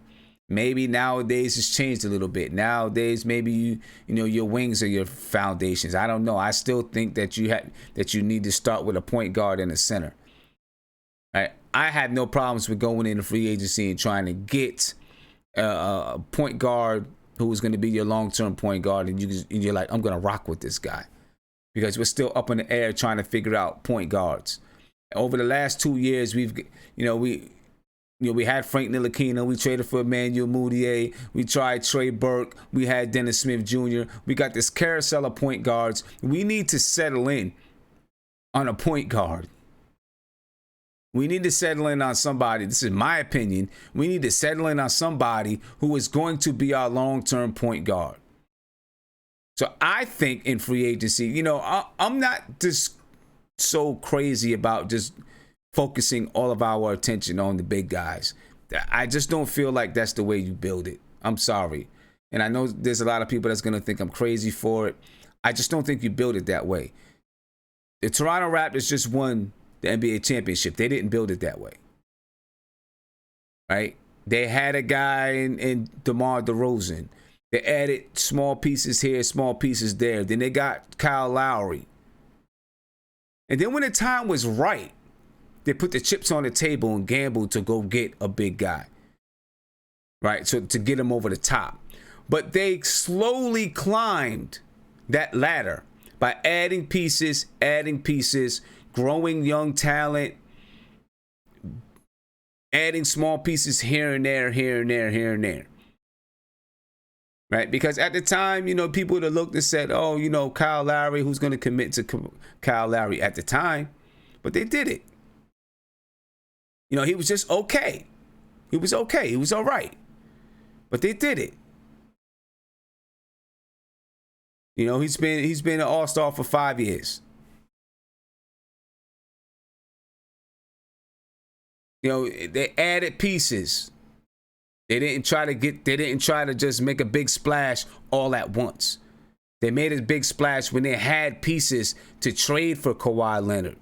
Then they was able to trade for Marc Gasol, Danny Green, and put these guys on the squad to build a championship caliber team. Right? But they had a culture in place. They had pieces in place. And as they played, they were able to, Ujiri was able to recognize we reached our ceiling. We got to try to take another step. That's how I think you got to do it. So that I'm not just sold on just going out and we're just going to go try to get the stars. I'm just not sold on it because I don't think that's how you do it. It happens with a few teams in the NBA. It does. Right? It happened with the Boston Celtics. They were able to, go out and get KG and Paul Pierce. KG and Ray Allen. But even when you think about that, Paul Pierce was already there. They kind of had something brewing, something going. They trade for they signed Ray Allen, trade for KG, and put the pieces together. And those pieces fit. Right? But they still had something in place. They had something in place. With the Miami Heat, they at least had a culture in place. Right? They had Dwayne Wade. They had a couple of other small pieces that they were able to keep on the team. Then, of course, you brought in LeBron and you brought in, what's his name. But that's not going to happen most teams for the most part. Sorry, it's not going to. So I fully believe that we need to go out and find us a point guard that's going to be a guy that we commit to for the long term and stop this carousel of guards. Like I said, Frank Ntilikina, Dennis Smith Jr., Trey Burke, Kadeem Allen, Emmanuel Mudiay. Come on, man. And we still haven't settled in on who's going to be a starting point guard. I feel like we need to go out and get us a young guy that we say we're going to rock with this dude, or try to get it, at least make the attempt to get us a young guy and say we're going to rock with this guy for a while. We're going to let this guy go. We're going to throw him the keys and let him rock. Stop playing around. You know what I'm saying? If you're going to build something, that's what you got to do. Stop playing.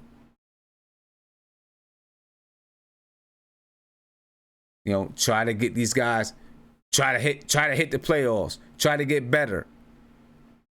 And then when you reach a certain point, and if you feel like you've reached your ceiling, then you make a move to grow.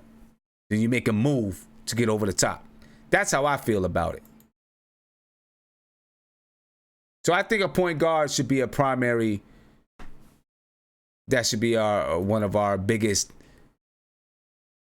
That should be what we're looking at in free agency, in my opinion. We should be looking to see, can we get us a point guard that's going to run for the future? That's why I like Deangelo Russell. I'm sorry. I don't know if I give him max money. I like Patrick Beverley, but my feeling with Patrick Beverley is that he would still be a stopgap. He's not going to be the guy that's going to be here for the next 10 years. That's my opinion. Right? I still think he's a stopgap solution. A stopgap solution. We got to find this guy.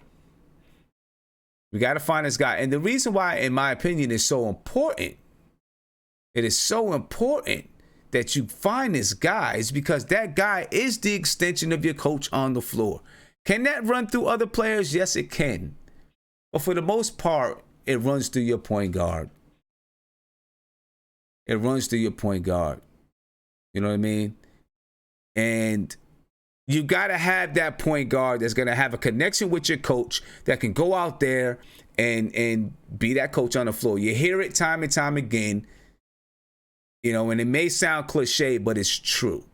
You need that guy that can be the coach on the floor, that knows exactly what the coach wants to do in a certain situation. And I don't know. I think you got to, I think you got to get that guy. You got to find that guy and rock with him. You know what I mean? You got to find that guy and rock with him.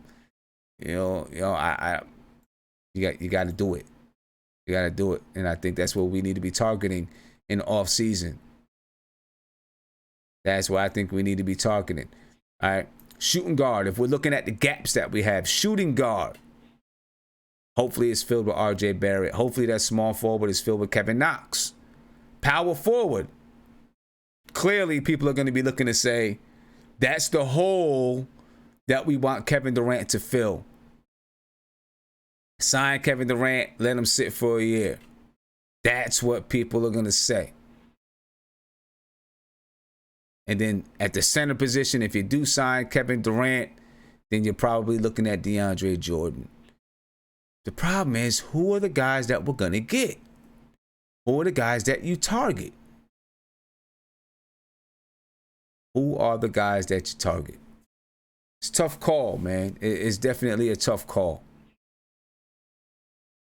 I'm going to come around. Guillermo, I'm coming to Guillermo. I want to know what you think, Guillermo.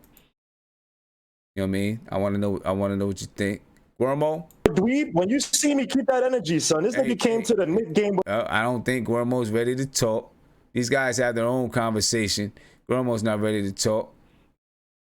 All right, let me come to Nick. I'm going to come to Nick. Hey, Nick, what's good, man? I'm good, man. Hold on. Let me mute some people right quick. Yeah, I don't know what they're doing. They going through all kinds of whatever. They wilding out as usual. Yeah, a whole lot of wilding out, man. I heard Guillermo, they wilding out. A whole lot. So let me ask you, man. Man. Looking at our biggest needs, right? Point guard's probably, in my opinion, one of our biggest needs. Power forward, maybe center, right? If you don't think that Mitchell Robinson is ready to man that position full time. Who do we target? What do you think? I just want to say this about the Mitchell Robinson thing, because that's kind of interesting. There's studies that show that guys at 7'2" and higher, like KP and Bull, if they play more than 25 minutes per game, they get more injury prone. So if you remember, like at the end of the season, Fizdale started restricting Mitchell Robinson's minutes. He didn't play him like a full 30 plus minutes and stuff like that. And he actually stayed healthy throughout the rest of the season. So that's something to like monitor. You want to get a good backup center, but at the same time, you could go small ball center and you could say Vonleh, you could say Julius Randle. The point guard situation, I think we should just let Dennis Smith Jr. and Frank and Kadeem Allen just duke it out. Just let them play. There's enough point guards next draft class that you could play around with. You could trade for one, but it just depends on who wants to give up what. Right. So, let's say DeJounte Murray has another bad season. Well, not bad season, but an injury-prone season. Would the Spurs give him up for Frank? Who knows? Everyone likes to say Frank is the perfect point guard for a San Antonio situation. I disagree, but he might work. And it might be enough to get it done. I don't know too many point guards that are out there, like up for sale. So you can't really like trade for one. Deangelo Russell is the best situation to me because it'll align the team a little bit better. Because then you could say D'Lo is at least somewhat of a veteran. You have RJ Barrett at the 2 spot. You could either go Dotson or Frank at the 3. You could go, I would say Dotson more at the 3 because he could shoot. Knox maybe at the 4. And then Mitchell Robinson at the 5. So that gives you a lot of length on the team. And then you just have DSJ and Frank coming off the bench. Okay. Now let me ask you, because power forward is a glaring hole for us, right? That's a glaring hole for the Knicks. Is there anyone in free agency? Obviously, you're going to look at KD. He can play the 3 or the 4, right? He could be a stretch 4, he could be a 3. Other top power forwards, Tobias Harris. We're going to gloss over, we're going to skip over Kristaps Porzingis. Julius Randle, Paul Millsap, Nikolai Mirotic, Marcus Morris. Thaddeus Young is an unrestricted free agent. Al-Farouq Aminu, Bobby Portis. Taj Gibson, I don't think we want anything to do with him. He's old. Kenny Fareed, Markieff Morris. Any of these guys that would interest you in manning that position if we do not sign Kevin Durant? Any of these guys interest you? So I like Paul Millsap. And I'll say this about Paul Millsap, even though you kind of gloss over him. The Knicks, if you go back to what the Knicks said, they were looking for veterans that wouldn't mind being mentors. And he's a good player to have mentor a team. If he would take a mentorship role for the right contract. Because, it just depends. Like, if we're going to invest in the young guys and we're going to build with them, they got to have good mentors to help them become the next level, which is why, to me, getting KD isn't about getting the superstar KD, especially being that he's hurt, but a motivated KD that's trying to get back on the court, could show guys how he practices every day, works on his game. Like, that's a mindset, because remember, like Kevin Knox wants, idol is KD. So like the effect of Kevin Durant, like imagine Kevin Durant telling Frank Ntilikina, be more aggressive next play, or you're going to shut down this man while I get this guy behind your back. Like, that changes things from a mentorship standpoint. So you could go KD, you could actually, so Indiana too, like, what's his name? Sabonis. Mm-hmm. He's up for a contract next year. You got Evan Turner, who's up for a contract this year. Would they want to give up one of these guys? You know, you have, what's his name? Vucevic or whatever his name in Orlando. Well, they got a logjam of guys. Is what's their power forward's name? The one who won the dunk competition. Would they want to give him up so that Jonathan Isaac could get minutes? You know, and because Bamba is still there, and they got Vucevic, who is probably more the leader of the team than Aaron Gordon is. So you could ask, and Aaron Gordon is at $16 million per year. You could easily say, I'll give you one of the Dallas draft picks and just absorb Aaron Gordon's contract. He's a good defensive player.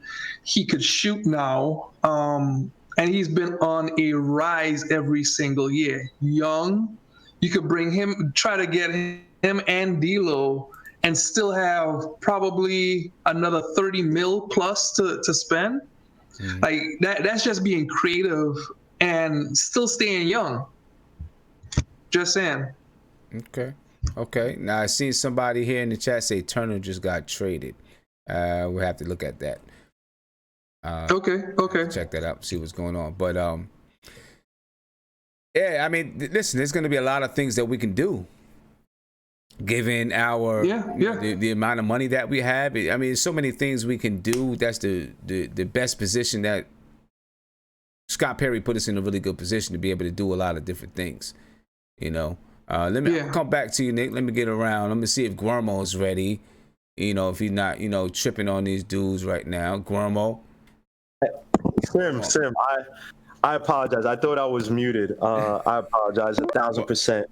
You good? No, you good. You was muted. Then I muted you because I'm so sorry. But Sim, can you please make me a mod or something? Because we had an incident during your draft night where a certain someone muted me for I don't know how many seconds because he has his own mental. So I just don't want that to happen again. I don't want to be. Yeah. All right, it's your man. Yeah, it's your man. I ain't gonna call him out. I'm not saying this half power. I ain't gonna mute nobody. I ain't none of that. I just don't want to be muted for no serious. But anyway, yeah, please get to your. Yeah, so I mean, we're just looking at holes that we got to fill. Right now, we talked about the point guard spot, power forward, center. Yep. The biggest spots we got to fill. And if there's anyone in free agency that we think can fill those positions, we just looked at. Yep. We were looking at some of the top power forwards. Now I'm gonna take a look at some of the top centers that's out there, and if there's anyone that interests you as a top center, and I'm not talking about us. I'm assuming that we're not getting KD or Kawhi Leonard. How we fill out this roster. Those are my assumptions. Yeah, we're not saying that. We may get one of those guys. Who knows? Sim, the only guy that I really want to go after in free agency because he can elevate our team to at least 40 wins plus is Kawhi Leonard. Now, if we can't get Kawhi Leonard, Sim, if you look at the free agent landscape, who are the guys? Like all these other guys are guys who aren't going to necessarily they're not plus multipliers to everyone else on the team, right? They're not going to elevate the play of everyone around them, right? Like there's some good names, and they're all mostly going to go to contenders. Vucevic, they're talking about him going to Celtics. Chris Middleton just he's a free agent. So let's look at the centers for a second, right? So you said Vucevic. He's an unrestricted free agent. 29 years old, average a double-double. Yep. Right. Yep. So he's, his max salary would be like 32.7 or something like that. Not worth it. DeMarcus Cousins, he's an unrestricted free agent. He averaged 16 points, 8 rebounds per game this year. Not even close. Okay. I wouldn't even touch him. Al Horford, he's now an unrestricted free agent. He opted out of his contract. He's now unrestricted. How much was he making before? He was making 30-something, right? Yes. And this is what I don't get about Al Horford. Why would he opt out? He was due to get I do get it. He was going to get $30 million next season Al Horford. He's not going to get $30 million from another team. No. For next season. Well, right? Only if but Sim, this is weird because they already are a contender, and Kyrie Irving, for all intents and purposes, he's leaving. So I'm confused by why he would leave a situation where you have a bunch of talented players, you have a good front office, you have a lot of leverage, and you're getting paid the max. Like, unless maybe he's the Clipper. I don't know. Maybe he goes to a better contender, but. And he take less money and wants to go to a closer contender, but unless he's looking for a longer term, he wants to opt out of that $30 million and look for something longer term. Maybe he re-signs with the Celtics, but he wants 5 years or something. Who knows? Isn't he 33? How much longer does he's old, and that may be the reason why he's looking for a longer term contract, because he's like, I'm 33 years old. I want my next contract to be my last one. I guess maybe he renegotiates with something with the Celtics, because I think that's a perfect situation for him. But. Marc Gasol has a player option. He'll probably, we'll see if he opts out. I would think he might opt out. He might, but he might if Kawhi doesn't resign. But Marc Gasol at this point is probably a top-notch role player, and a guy now he can space out the three. Right. Actually, he won't. He made $24 million. He's probably going to be due to make $24 to $25 million next year. He probably will not opt out. Yeah, and that system fits him perfectly. Yeah. Now he's shooting threes, and he doesn't have to play in the post as much. He can pass from the foul line. Like, it's a perfect situation. He's not leaving. Yeah, Brook Lopez, he's an unrestricted free agent. DeAndre Jordan, of course, is an unrestricted free agent. I would really like to have DeAndre Jordan back on a good contract. I feel like if the Knicks aren't building a team that could possibly contend in the Eastern Conference, then DeAndre Jordan is going to go to a team that can. The Nets, the Lakers, these guys are interested in DeAndre Jordan. I think he'd probably look that way, in my opinion. Yeah, man. I thought he was great for Mitchell Robinson, man. I thought he was excellent, man. But the only thing is that he may want to go to contender, but we have so much money that if we don't spend money on a max, do you give him a little more money? What is he making? He was making $10 million a year? No, last year he made $22 million. I'm sorry, my bad. 22. I apologize. Yeah, he made $22 million. He's not going to get that again, but he made $22 million last year. Yeah, but he might not get that again from a contender, but from us, he might demand that or a little bit more just because of the situation we're in. So, if it's a short-term contract, 2 years, I would do anything that I do. I would do a year and a team option the next year. Right. I agree, man. I think his development for Mitchell Robinson, I thought was excellent. I don't know if Mitchell Robinson's ready yet, but damn, if you can have that. Right. You got Jonas Valanciunas, however you say his name. Valanciunas, yeah. Valanciunas, he's an unrestricted free agent. Willie Cauley-Stein is a restricted free agent with the Kings.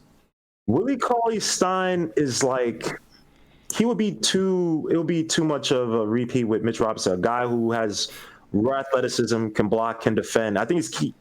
I can't remember his stats, but I think he had a better year last year than his previous years. I mean, this guy can't really space the floor, especially Mitchell Robinson again. So I mean, I wouldn't go after him. Okay. Then of course, Enes Kanter, he's going to be a free agent this year. Let him go back. And now you got Thomas Bryant from the Wizards. Robin Lopez is an unrestricted free agent. I liked Robin Lopez on the Knicks. Sim, I liked him on the Knicks. I don't know if he fits with this team right now, with the type of team that they want to build. It seems like they want a young, fast team. And even though DeAndre Jordan isn't young, he can play the type of game that Mitchell Robinson, you want him to play. That's what DeAndre Jordan used to do. So at least he could mentor him in that way. I don't know if Robin Lopez really fits with this team, although I used to like Robin Lopez. I love Robin because you know why? His defense, like Mitch Robinson had I don't know how many blocks last year, some stupid amount. But when you talk about perfect footwork in terms of defense, force the big guys to take bad shots, always in the right spot in terms of spacing and defense, is like, damn, I wish we could just sign Robin Lopez as a coach because I think he's excellent. I think he's better than DeAndre Jordan in doing that. But, if you don't sign DeAndre Jordan, do you go after Robin Lopez for, just to come in and, and play those minutes? Would he probably take less? Does he want to go to contender? You know, those are stuff I'll look at. But or do you go after JaVale McGee? Sim, why would you bring? See, this is like a Haiti boy comment. You see, we have a serious conversation. You bring up JaVale McGee. You bring up a Shaqtin' a fool. I'm just saying he's an unrestricted free agent, man. Maybe you go after JaVale McGee. Hell no. Didn't he win a championship? What does that mean? He wrote the man. He was a key piece to it, right? Adam Morrison won a championship. What the hell does that mean, man? Wasn't JaVale McGee a key piece to the Warriors winning the championship? He had a few good moments where he, you know, but also Sim. I mean, after game 1 last year in the finals, that team was done. Don't give this guy any credit, man.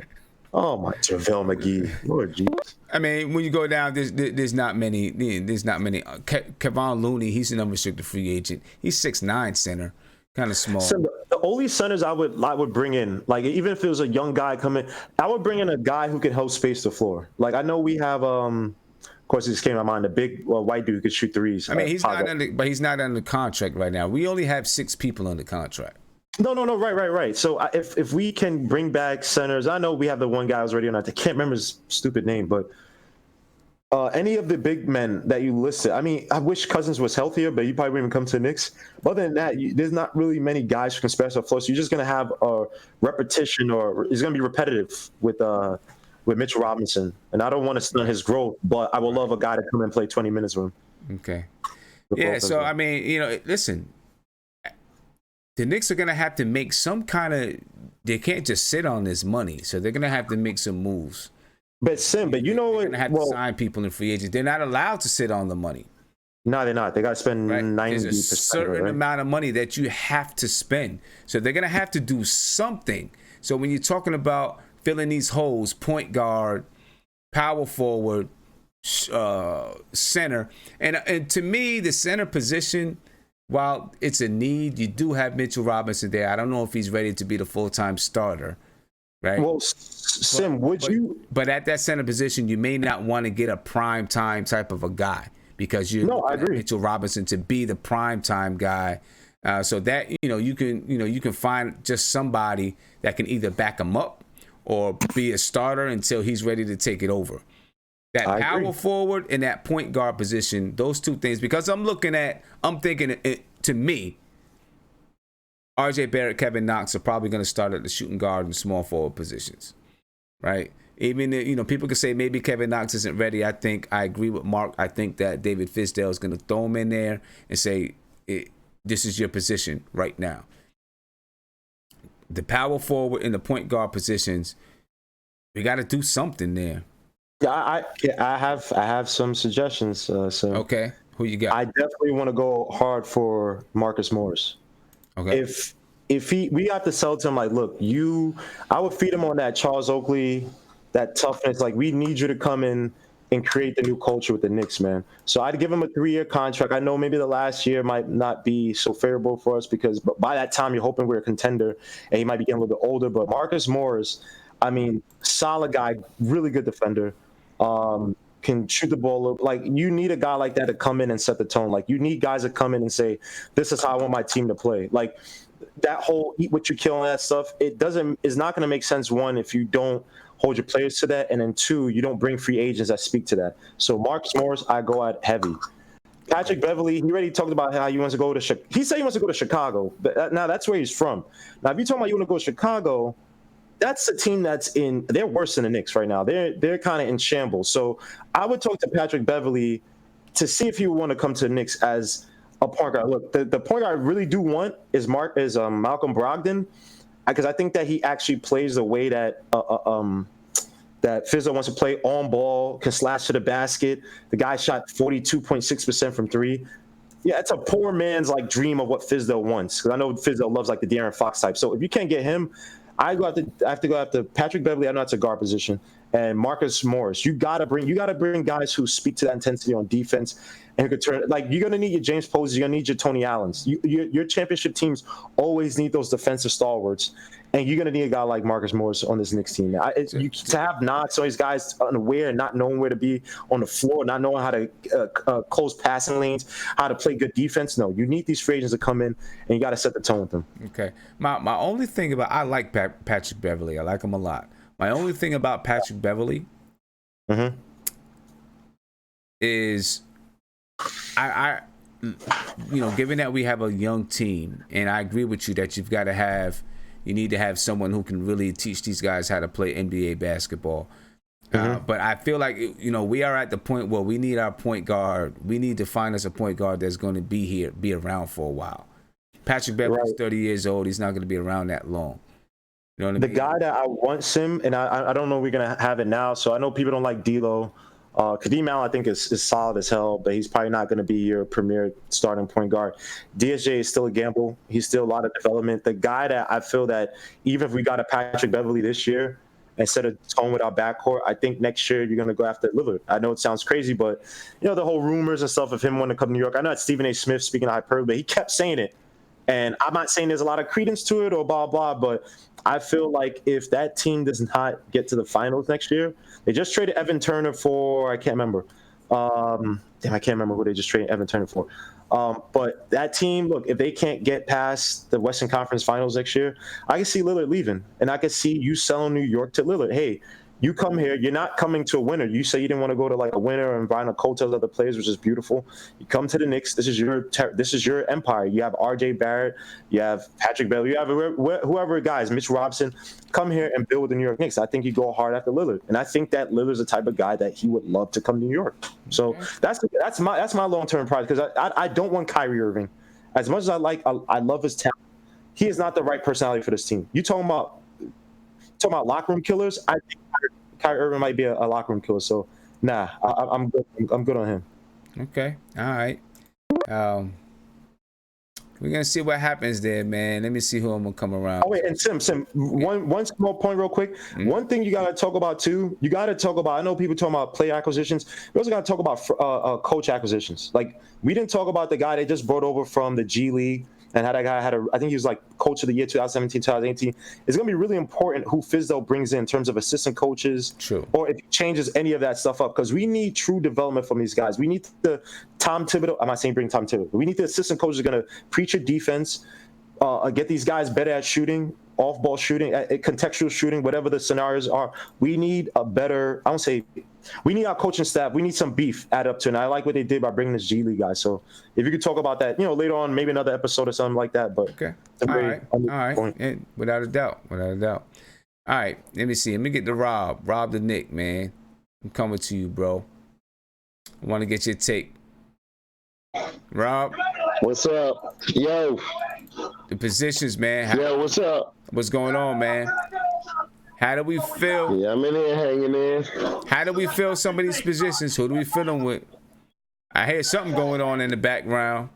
Oh, I say, as far as the positions are concerned, I'm looking at the situation more like I'm looking at the situation more like this here. The team that they put on the floor last year, Vanderlei, I want them to bring him back. Moutier, I want them to bring him back. And you can bring him back, because I really feel as though they are really part of the nucleus. This is the team that I want to see play right now and gain chemistry is the players that they already got signed or unsigned. Because they can turn into these players that we're talking about getting. And if we have to pick up a player or two just to keep, because we have to spend money, it would be something like, I'll pick up a Rondo. I'll pick up something like Morris, bring Vanderlei back on the 3-year deal. Give the money to the people that's already there. And then because they're becoming assets anyway. Because the more playing time that they get, the more other teams see them. So I'm not worried about that in the trade situation. They will be of value, because that's one thing that Fizdale did last year. He made everybody that played on New York of value. to other teams when there wasn't no value when they got to the team. So I think that's like a good way to go. And you'd like to bring back Vonleh to play that 4 position, and Emmanuel Mudiay to play the 1 position to fill that point guard and power forward spots. Yeah, and I'm thinking you can probably get, you'll get Mudiay on a 3-year deal, maybe like $15 million a year, just because of what the league is paying now. It's not to say like it won't cost you 20. It'll cost you 15, and then you can see if he's gonna be of value if something else is out there. He'll be of value for you to trade to a backup a backup point guard. But I really feel as though he's going to be a good point guard because he's showing it, but he just didn't really have too many people to pass to make shots. And it cost him. So, I'm looking at it like that. As far as this free agent, if we're not, and I think that if we don't land Kevin or something like that, you can get rid of Frank. And the reason why is this. I think that Frank could be a better ball player with somebody as efficient as Kevin. And I think that the shots that he'll see open, he'll be more comfortable taking it. And you have to have a real efficient shooter in order to see Frank's game. And if we can't get that for him, he'll be better someplace else. Not to say that he can't play, but he needs that right now. He needs somebody that he can pass that ball to that he knows is going to make shots. And then that'll bring up his confidence to take more shots because the double team won't be on him. Right. So, those 2 positions right there, I say a Mudiay and Vanderlei, because last year I feel as though they earned it. And I'm a firm believer that if the New York Knicks wasn't in tanking season, they could have won easily 25 to 30 games. But they was in tanking, so they would pull out the players that will win the game for players that's going to lose the game. And a lot of games went down like that last year. They win in the game and then they pull out the starting lineup, put in the bench players from the D League, they lose the game in the 4th period. And I know I've seen 10 or 11 games like that just looking at it. So, I'm ready to give the players the chance that played last year. If we can't get what we need. I like Angelo. I already told you that. Uh-huh. But I don't want to give him a max, and I don't want to give Randall a max. Of course not. So, we stay where we at. Continue right there. Go win about 30 games, 35 games, because they way better than what they played. And you can see that Fizdale just rolled the balls out in open gym and said played because the plan was the tank. Now I think that he's going to come with better strategy, a better defensive plan, and a better offensive plan for the same players. And then they've been around each other. Yeah. So that's going to help too. Well, I mean, I guess we'll see. I don't know. Listen, I think Vonleh, I'd give Vonleh a little, small contract. Mudiay played okay. I'm not sold on him being our future point guard going forward. The point guard. And I think we need to cement who our point guard is. That's something that I really think we need to do. We need to cement this is our point guard and let this guy be our point guard. And I'm going to come to you because I haven't heard from you yet. And then I want to get on to something else. I'm going to wrap this up. Go ahead, Ant, man. What do you think, man? How do we fill these positions? Point guard, power forward, center. Point guard, I'm not sure about point guard. I asked a question in the chat. I was like, if your option was to have Kadeem Allen run point next year or give D-Lo the max, what would you do? And I really don't know the answer to that one because I don't know how comfortable I feel with Kadeem Allen being a full-time point guard. See, I don't know about D-Lo getting the max. Maybe he isn't the max player. Mm-hmm. If I can get him for less than the max, I get him for less than the max. Right. I want a point guard that is the guy that we rocking with, and we say this is our point guard of the future. That's what I want. Right. Right, and I just don't think that Kadeem Allen is that guy. Okay. And this is my he definitely thing. has a role. Listen, if David Fizdale, Scott Perry, if they think that Dennis Smith Jr. is the guy, then go ahead and rock with him and actually give him the keys and try to make it work. If you think that Frank is the guy, give him the keys, try to make it work. Stop this carousel of point guards, right? Figure out who your guy is and just say, okay, this is what we rocking with. This is what we're going with. You know, I'm not going to keep popping this guy in, popping this guy out. I'm not going to play this guy for 15 games and then switch it up and play this guy for 15 games. Give somebody the keys and let them go. I feel like if we don't bring in a big-time guy, you kind of have to give Dennis Smith Jr. the keys and put that money elsewhere. And just because, I mean, at this point, you got to see what you got. I know it wasn't a straight-up swap, him for KP. It wasn't a straight-up swap, but he was the young player we got back. Right. So, you know, I think you kind of have to see what you have in him. And I definitely. Oh, look like we lost Ant. Look like he froze up on us. I guess we'll come back to Ant. So we're gonna go ahead and wrap this segment up, ladies and gentlemen. Basically, that's your New York Knicks free agency guide. And what I'm gonna do is I'm gonna take this and I'm gonna put it down into a smaller video without the other discussion and just kind of give you the facts, all right, and go over some of the things. So look for that tomorrow night. Just a smaller, maybe 3-minute video that kind of gives you just a small guide of New York Knicks free agency. But for the purposes of tonight, we're just going to take a minute and we're going to go over this again. We're going to look at who the top free agents are. You know who they are, but I'm going to go over it again just for the sake of going over it. Our top centers, and we'll go position by position. Top centers in the league: Nikolai Vucevic, DeMarcus Cousins, Al Horford, Marc Gasol, Brook Lopez, DeAndre Jordan. Those are your top 5-6 centers in the league right now, or in free agency, not in the league.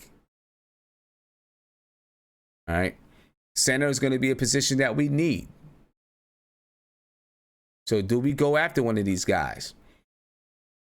Like I said earlier, Mitch Robinson is projected to be our starting center for a long time. Maybe he's not ready to man that position right now, but I don't think you go over a guy that's going to be, you don't go for a guy that's going to be a starting center. Right? You go and try to get a guy that's going to be able to help you man in position for a little while. You know what I'm saying? For a little while. And then after he mans that position for a little while, Mitch Robinson takes over. All right, at point guard, you got Kyrie Irving, Kemba Walker, Deangelo Russell, Malcolm Brogdon, Ricky Rubio, Derrick Rose, Terry Rozier, Elfrid Payton, Patrick Beverley, Darren Collison. Right, these are your top 10 point guards in free agency right now. You know, there's some other guys down the list that I'm not really interested in. Point guard is a position of need for us. What do we do there? I like Deangelo Russell. I really do. He's young. He's going to be cheaper than Kemba, cheaper than Kyrie. And he can grow with this team. That's what I believe that you need. Whatever we do, though, that position, you've got to find a guy for that position. In my opinion, you got to find someone that's going to be in that position and rock with him. If you decide that you're going to choose your young guy, you know, Dennis Smith Jr., you're going to rock with Dennis Smith Jr., then do it. But we got to find somebody and settle in. Now we talk about the power forward spot. Obviously, you want to get KD and have KD be at that power forward spot, maybe, you know, the small forward / power forward. If you can get Kawhi Leonard, then you want Kawhi to be at the small forward, and maybe you move Kevin Knox or you get a Markieff Morris or something like that. I don't know. But who's out there for the small forwards? You got Tobias Harris. Well, Forget about Kristaps Porzingis. Julius Randle. I like Julius Randle. I really do. I would not mind having Deangelo Russell and Julius Randle to man our point guards and power forward spots. Two young guys that have a future in the NBA. You know, Deangelo Russell at the point guard spot. RJ Barrett at the 3. At the 2. Kevin Knox at the 3. Julius Randle at the 4. Mitch Robinson at the 5. Hey, that's a young nucleus that you can really build something with. You got Paul Millsap. You got Nikolai Mirotic. You got Marcus Morris, Thaddeus Young, Al-Farouq Aminu, Bobby Portis, Taj Gibson, no. Kenny Fareed, no. Markieff Morris, maybe. All right, so there's some spots at that power forward spot, but we definitely need to fill that power forward spot. And, of course, Tobias Harris is the top free agent at that power forward spot. If you're not considering Kevin Durant to be a power forward, then Tobias Harris is that guy at that spot. So what's our salary cap look like? Told you before. You've seen it before. Salary cap, $69,823,772. We can sign 1 or 2 big free agents. We can spread our money around and try to put together a nucleus that builds around some of our young players. What are we going to do? There's competition out there, of course. Brooklyn has money. The Clippers have money. Sacramento Kings, they have money. A lot of people gloss over them and don't think that they're really going to be players. And maybe they won't.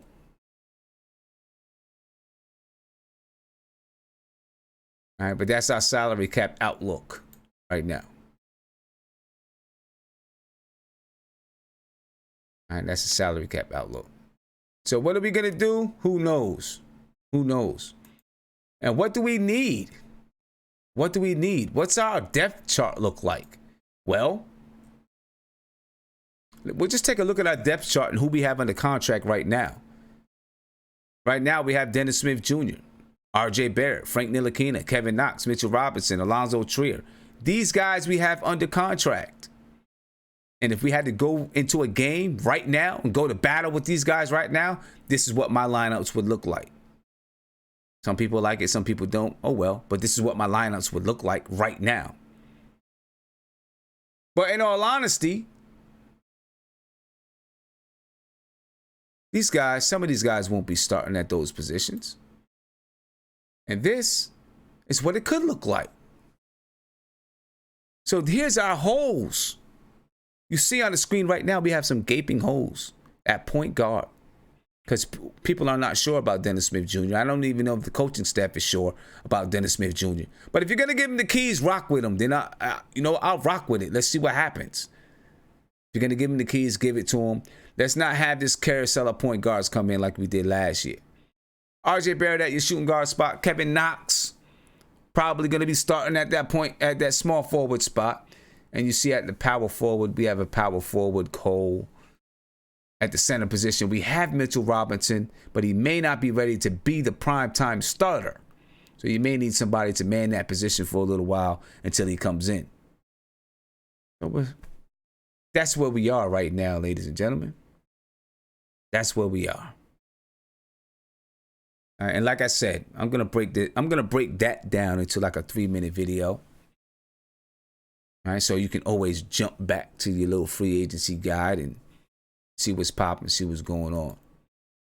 You know what I mean? See what's going on with it. Do me a favor, man.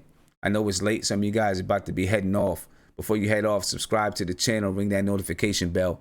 You get a notification anytime that I go live, drop a video, whatever it is. All right? Do that right now. Subscribe to the channel. Okay, Tony Crow, what's good, bro? What's going on, sir? I'm chilling, man. Quick question. I'm heading down to the end. You know what I mean? About to, quickly go over what our summer league team is looking like, and we'll probably in the next video we're gonna go into that a little bit deeper. But go ahead. Do you think Dennis Smith Jr. could put up the same type numbers as Deangelo Russell with a full season under his belt? I don't know. I don't know. I think by nature, Deangelo Russell is just a little bit more of a natural distributor. Wants to do that. You know what I'm saying? That's what I think. I think he's just a little bit more of a natural distributor. It's just in his nature, and I don't know if Dennis Smith Jr. has that in his nature. Right or wrong, I just think he's a little bit more of, has that mentality to be the primary scorer. Okay. You know what I mean? So I don't know. And my thing is this: if he's not that, you know, let's give, if we want to give him a try, let's give him the try. Right? But let's not jerk him around with it either. Let's not be like, okay, I'm gonna give it to you for 2 months. But if I don't like what you're doing, then I'm gonna put Frank in. You know what I'm saying? My thing is, let's just rock with him. If you're gonna say Dennis Smith Jr., talking about David Fisdale. If you're gonna say Dennis Smith Jr. is your guy right now, let's rock with him. If you're gonna say Frank is your guy, let's rock with him. Let's give him the keys. Let's let him go and see what happens. You know what I mean? I mean, at this point, you know, if we don't sign someone, he has to have the right of way, for the simple fact that he's earned it a little bit more than Frank, even with less time. Right. Or at least less time on the team. Yeah. So you know, I don't know. We'll see. But you know, those three things though, man, those are definitely some gaping holes. I'm gonna say point guard and power forward more than center, but the center spot still, because even if you decide to start Mitchell Robinson, you need somebody to back him up. Do you think? Let's say we do sign D'Lo and Randall. Do you think we have to go veteran at center, or do you think Kornet and Mitch would be able to hold down a full season, and then Randall, you know, with some small ball fives, because I'm sure that's gonna take place. Wow.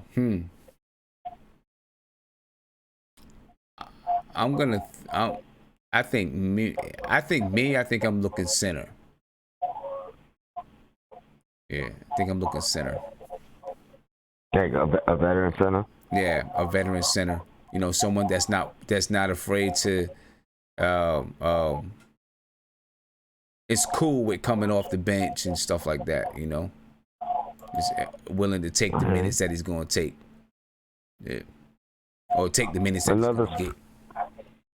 Another sleeper on a young center, Zubac. He played for the Lakers and the Clippers. He's relatively young. I think he's like 24, still developing. Maybe third string center if Kornet doesn't come back.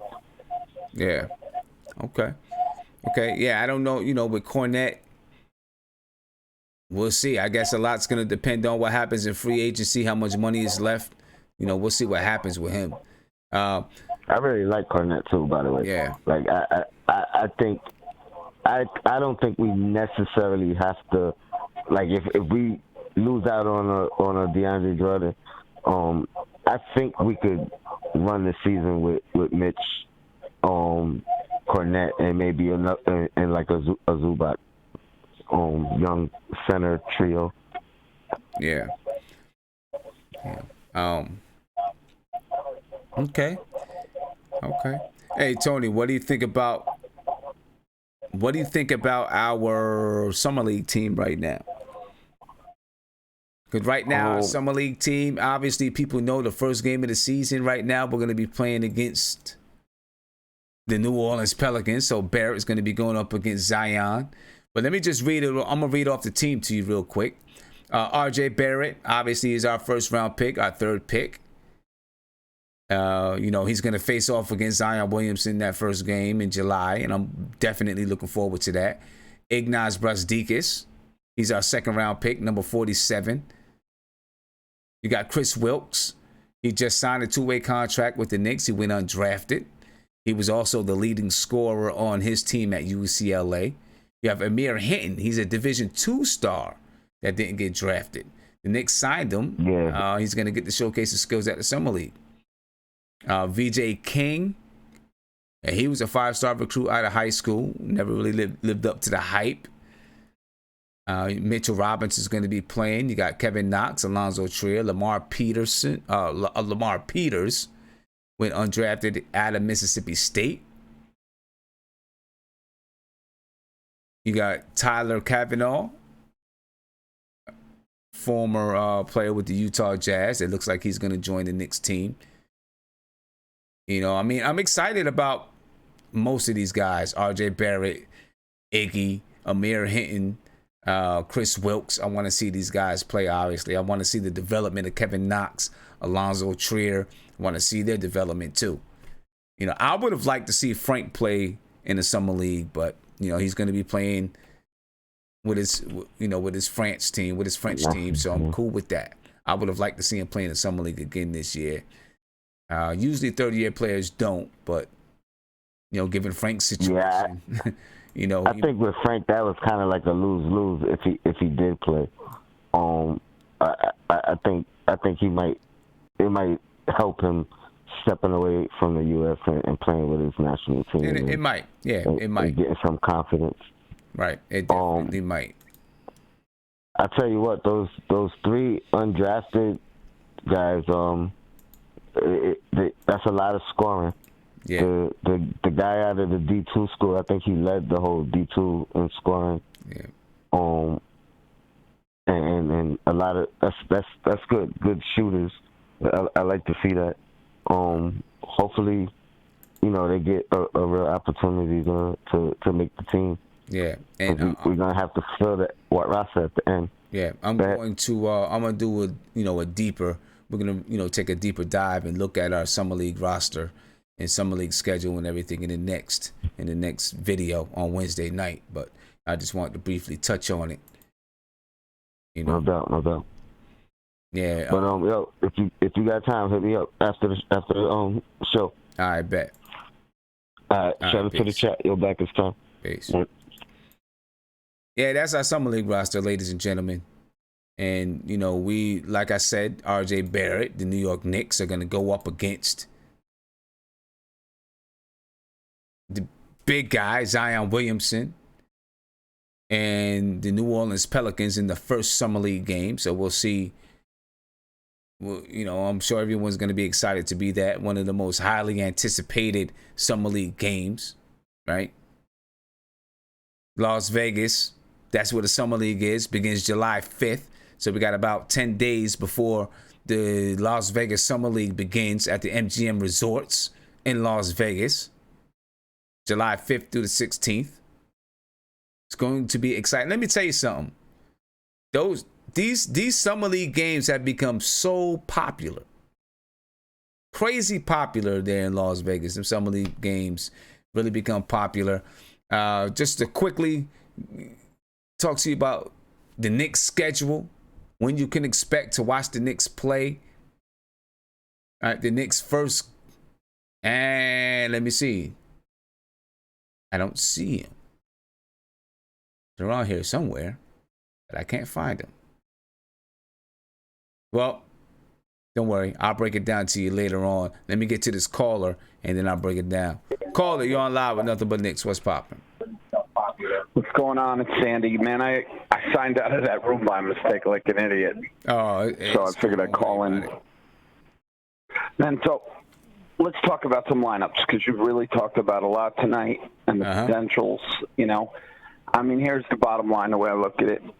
I mean, we're limited in some of these free agents that are going to come here. You know, of the top 20, there's maybe 3 or 4 we legitimately have a shot at. You know what I mean? So the way I'm wrapping my head around it is we could get Kyrie if things fall right. We could definitely get KD. You think we're gonna if things fall right. We have a mega outside shot at Kawhi. Julius Randle, I think, is legit. You know, also somebody legitimately we would have a shot at. if some of the other guys' chips fell, not in our favor. And if Kyrie does go to the Nets, which now seems like everyone's saying that's cooling down a bit, then I think D'Lo would come available. So, those are pretty much the prime free agents I've been thinking about. And the other one that I've kind of thrown in there as a wild card, maybe would be Tobias, based on, but I just don't even think that would be possible because I think Harris is going to be one of the first guys you hear signed, on the 30th. I think he's going to just get scooped right up. I could see the Nets getting him. I really could see if the Nets don't get KD, I think Tobias is going to be their second favorite. They're going to just scoop him up right away. I want to talk about Dennis Smith a little because you really seem down on him, and I really respect you, so I'm kind of curious why you're so down on him. Well, I'm not down on Dennis Smith Jr. I like Dennis Smith Jr. I just do not think that Dennis Smith Jr. is going to be your point guard to lead your team. I don't think I just don't think he's. Let's talk about point guards. Point guards in the NBA are a lot of like a wide receiver in the NFL. Unless your name is one of the Brown or one of the big name guys that just blow up right away.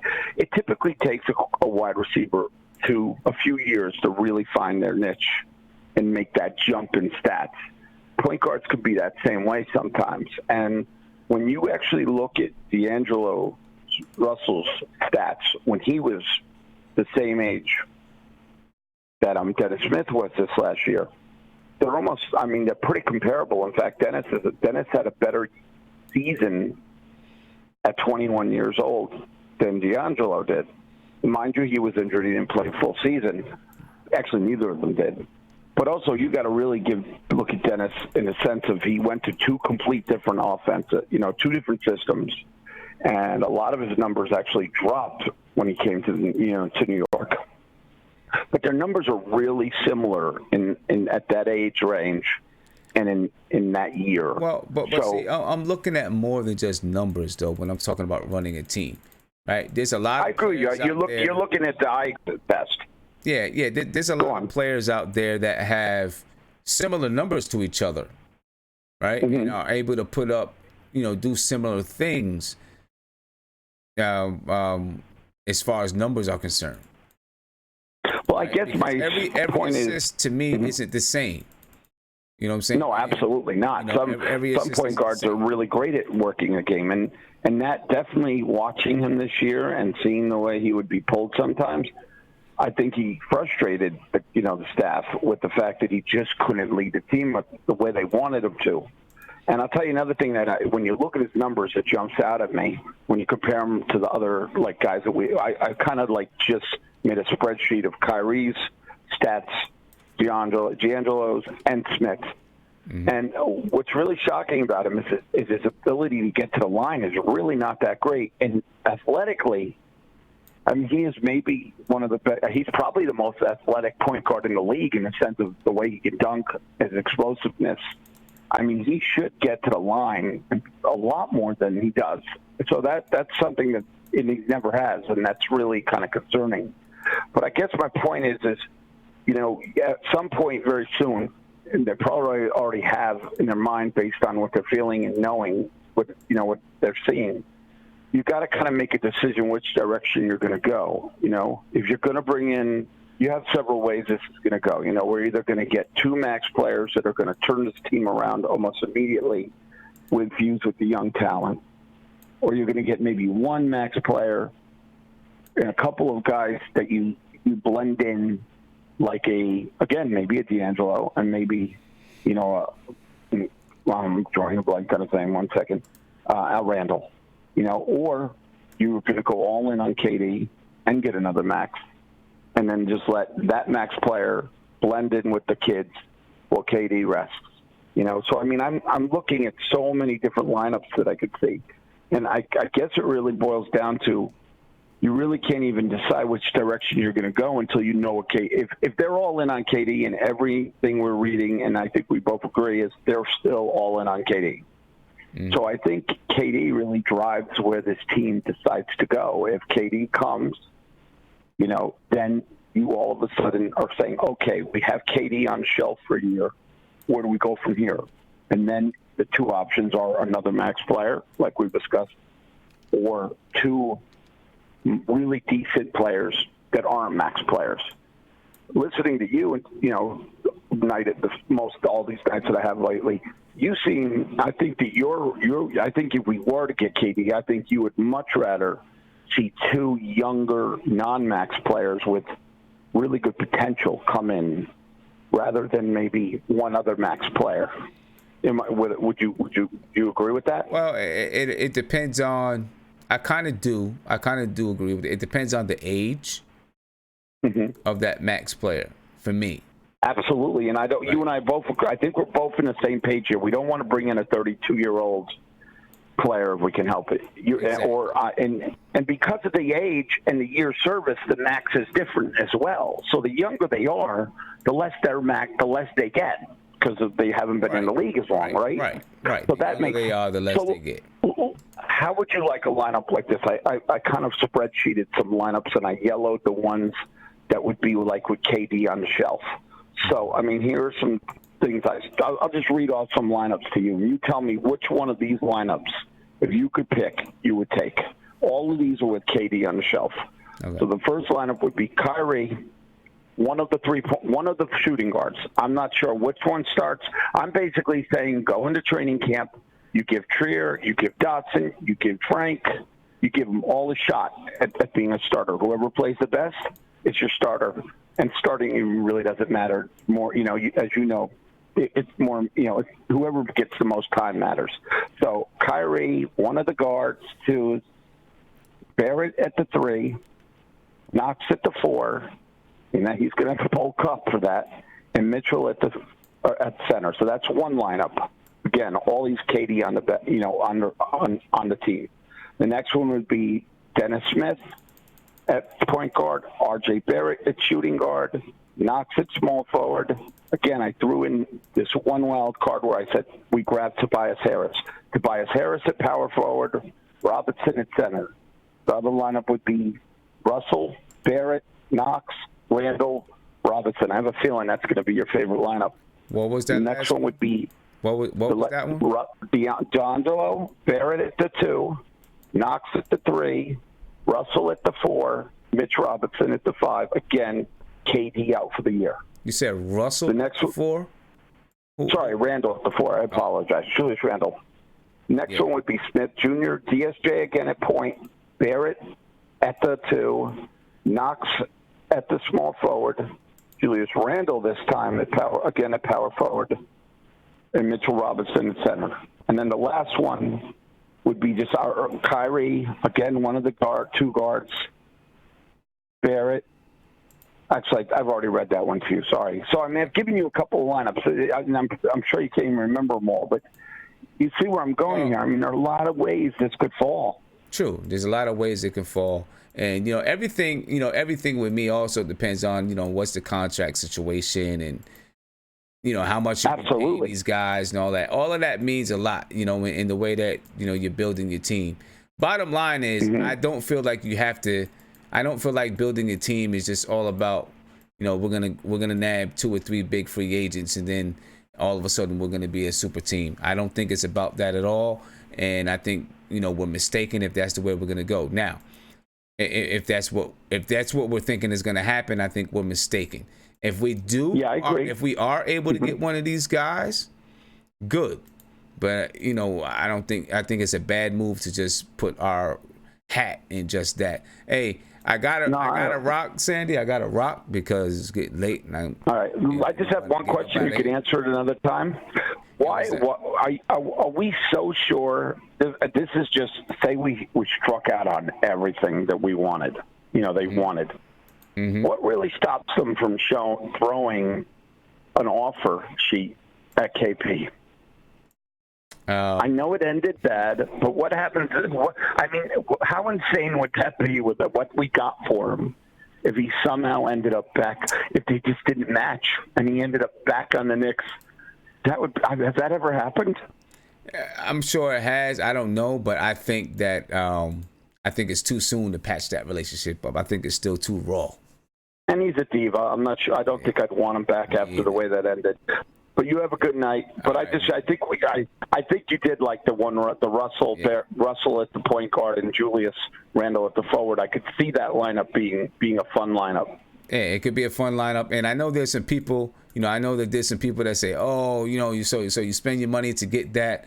But like I said before, you might get something if you end up getting something like that now, because if you get players that are 30 or 32 years old and putting them in those positions, that's the wrong move. But when you look at getting young players, what you have to understand is you try to get your team to a point where they're winning, you've developed something good, a culture, and then you still have young assets that you can move for bigger fish if you need to, if you know that you're not going to be able to get over a certain point. That's where I'm at with it. Right? You may not be looking at these guys they're going to be there forever. You may be. They may turn out to be exactly what you need. They may not. But you can make moves. That's how Toronto did it. That's how most teams do it in the NBA. Really. They build it up. And then when they reach a certain level and they realize they need more to get over the top, then they make moves so that they can do more and get more so that they can get over the top. That's, to me, that's the way that you build a basketball team. You don't start at the top. You know what I'm saying? I've never seen a builder build a house starting with the roof. You know what I'm saying? Never. They always start with the foundation. They always start with the base. Then they build up. And then they start to get things that put the house over the top. Once it's kind of there and kind of built, now they say, okay, what's really going to put this house over the top? Then they go get that to put it over the top. That's my opinion, the way I say it. I could be wrong. I'm not an NBA, I'm not a general manager, so I could be wrong. You know what I mean? I could be wrong. I guess if I'm always right, I'd be running the Knicks right now. Obviously, I don't run the Knicks right now. So, anyway, before we get up out of here, because we're about to get up out of here, I'm going to quickly talk about the NBA awards, who won what. I'm pretty sure you've seen it already. Then I got Mark left in the video chat. I'm going to talk to Mark. Then we're going to get up out of here. The most valuable player in the NBA, Giannis Antetokounmpo. NBA Rookie of the Year, Luka Doncic. Doncic, excuse me. Six-Man Award, Lou Williams for the umpteenth time. The Kia NBA Defensive Player of the Year, Rudy Gobert. Most Improved, Pascal Siakam. Coach of the Year, Mike Budenholzer. The NBA Cares Community Assist Award went to Bradley Beal. The Twyman Stokes Teammate of the Year Award went to Mike Conley. And Mike Conley is on his way to the Utah Jazz. That may make the Utah Jazz, I don't know if that puts them into contender stratosphere, but it puts them pretty close to contender stratosphere. The NBA Sportsmanship Award, Mike Conley with the Memphis Grizzlies. Lifetime Achievement Award went to Larry Bird and Magic Johnson. The Sager Strong Award went to Robin Roberts. The NBA Hustle Award, Marcus Smart. And the NBA Basketball Executive of the Year, John Horst with the Milwaukee Bucks. All right, so that's your NBA award winners. Big shout out to Giannis Antetokounmpo for winning MVP. And I think people knew for a while because James Harden was somewhere off someplace in some crazy garb instead of at the NBA awards. But that's your award winners, ladies and gentlemen. Let me get to Mark. I know Mark probably got some last words that he wants to say. Then I'm going to head off for the night. Okay? Then I'm going to head off for the night. Like I said, ladies and gentlemen, I know it's getting late. You guys are heading off. Subscribe to the channel. Ring that notification bell. You get a notification anytime that I go live. Also, do me a favor. Oh, I already asked you to subscribe to the channel. I want you to remember that I'm going to break down this free agency guide into a smaller video, 1 to 2 minute video, so you can just jump on it and check it out if there's anything that you want to remember. So be on the lookout for that. And I'll be back on Wednesday night. We're going to get a little bit deeper into the summer league and talk some more free agency and stuff like that. Mark, give us some last words, bro. Let me ask you a question, Sam. Yeah. If we see now the D'Lo situation, right? I was just thinking, see, everything hinges on Kyrie, right? Because what Brooklyn is saying is if they can't get Kyrie and KD as a package, they're not going to sign Kyrie. So if we was in hunt to get D'Lo, that means we would have to give him an offer. We'd have to do an offer sheet with him. We would have to overpay to get him. Well, but it depends on this though, Mark. If the Brooklyn Nets, if they know that they're going to sign Kyrie Irving, they may just renounce D'Lo's rights so that they can have money to sign somebody else. And if they renounce his rights, then he's an unrestricted free agent. Yeah, I understand that, but Brooklyn's coming out. They don't want to. They said if Kyrie's coming, they want him with KD. Correct. Because Kyrie really messed up his stock, and the fact that D'Lo is younger. At the price, it's much better because you would have a younger player. Because it's like if you put Kyrie on the Nets, it's almost the same. If you just put Kyrie alone on the Nets, it's just like the same of you having Deangelo Russell to a certain extent. But the thing with D'Lo, he's 23 years old and would be a cheaper max than Kyrie. And the thing is, if you bring the fact that he left Boston and did what he did in Boston in the locker room, et cetera, and I'm glad that he did that to Boston because I could care less about anything green in Boston. But that's why Kyrie plays a big role in us even thinking about getting D'Lo or even offering a sign sheet to him.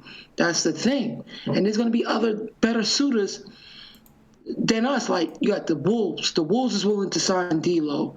You got the Lakers supposedly of some sort. Then you have Indiana. People forget about Indiana with their $44 million and they need a point guard. Mm-hmm. So D'Lo, like the Knicks, I ain't gonna hold you, Sim. That KD thing really. Listen, I agree with you. There are teams that are willing to sign D'Lo, and if we wanted to sign D'Lo, it's not gonna be easy. It's to a point we would have to do like one of them Allen Crabbe signing sheets, like literally to get D'Lo. So it's so crazy how one injury just catapulted the season the way it did, because KD was the guy. If he would have came healthy, that was going to get us other free agents in this pool. And the fact that he's hurt, and even if we sign him, it is going to be hard for us to get those type of quality free agents, because those quality free agents want to be in playoff. They want to be on good teams. Yeah. So we're stuck in a ditch right now. We got to see if the only way we'll get a free agent to even look at us if KD came with the Kyrie as a package still, and then we could start from there. But other than that, we're in a run right now, and it is what it is, and we just gotta wait 4 days. 4 days of the rumbling and the summer league. I'm supposed to be in Vegas for summer league. I hope I can change my schedule so I can get down there, because if we don't win summer league, Sim, I'm gonna be disappointed, because our summer league team is good. We should be good. We should be good. And I don't like that Mitchell's only playing 2 games. Well, I know they're doing it because of injury risk and all that other stuff. But we better win that summer league team. Well, we better win that. We'll see. Hey, Mark, I'm heading out, man. It's late. Yeah, man. Me too. Out of here. Been on for like 3 hours. Yeah, I'm tired myself, man. I had a long day. I like the chat, man. 100. Peace. Ladies and gentlemen, thank you for staying on with me.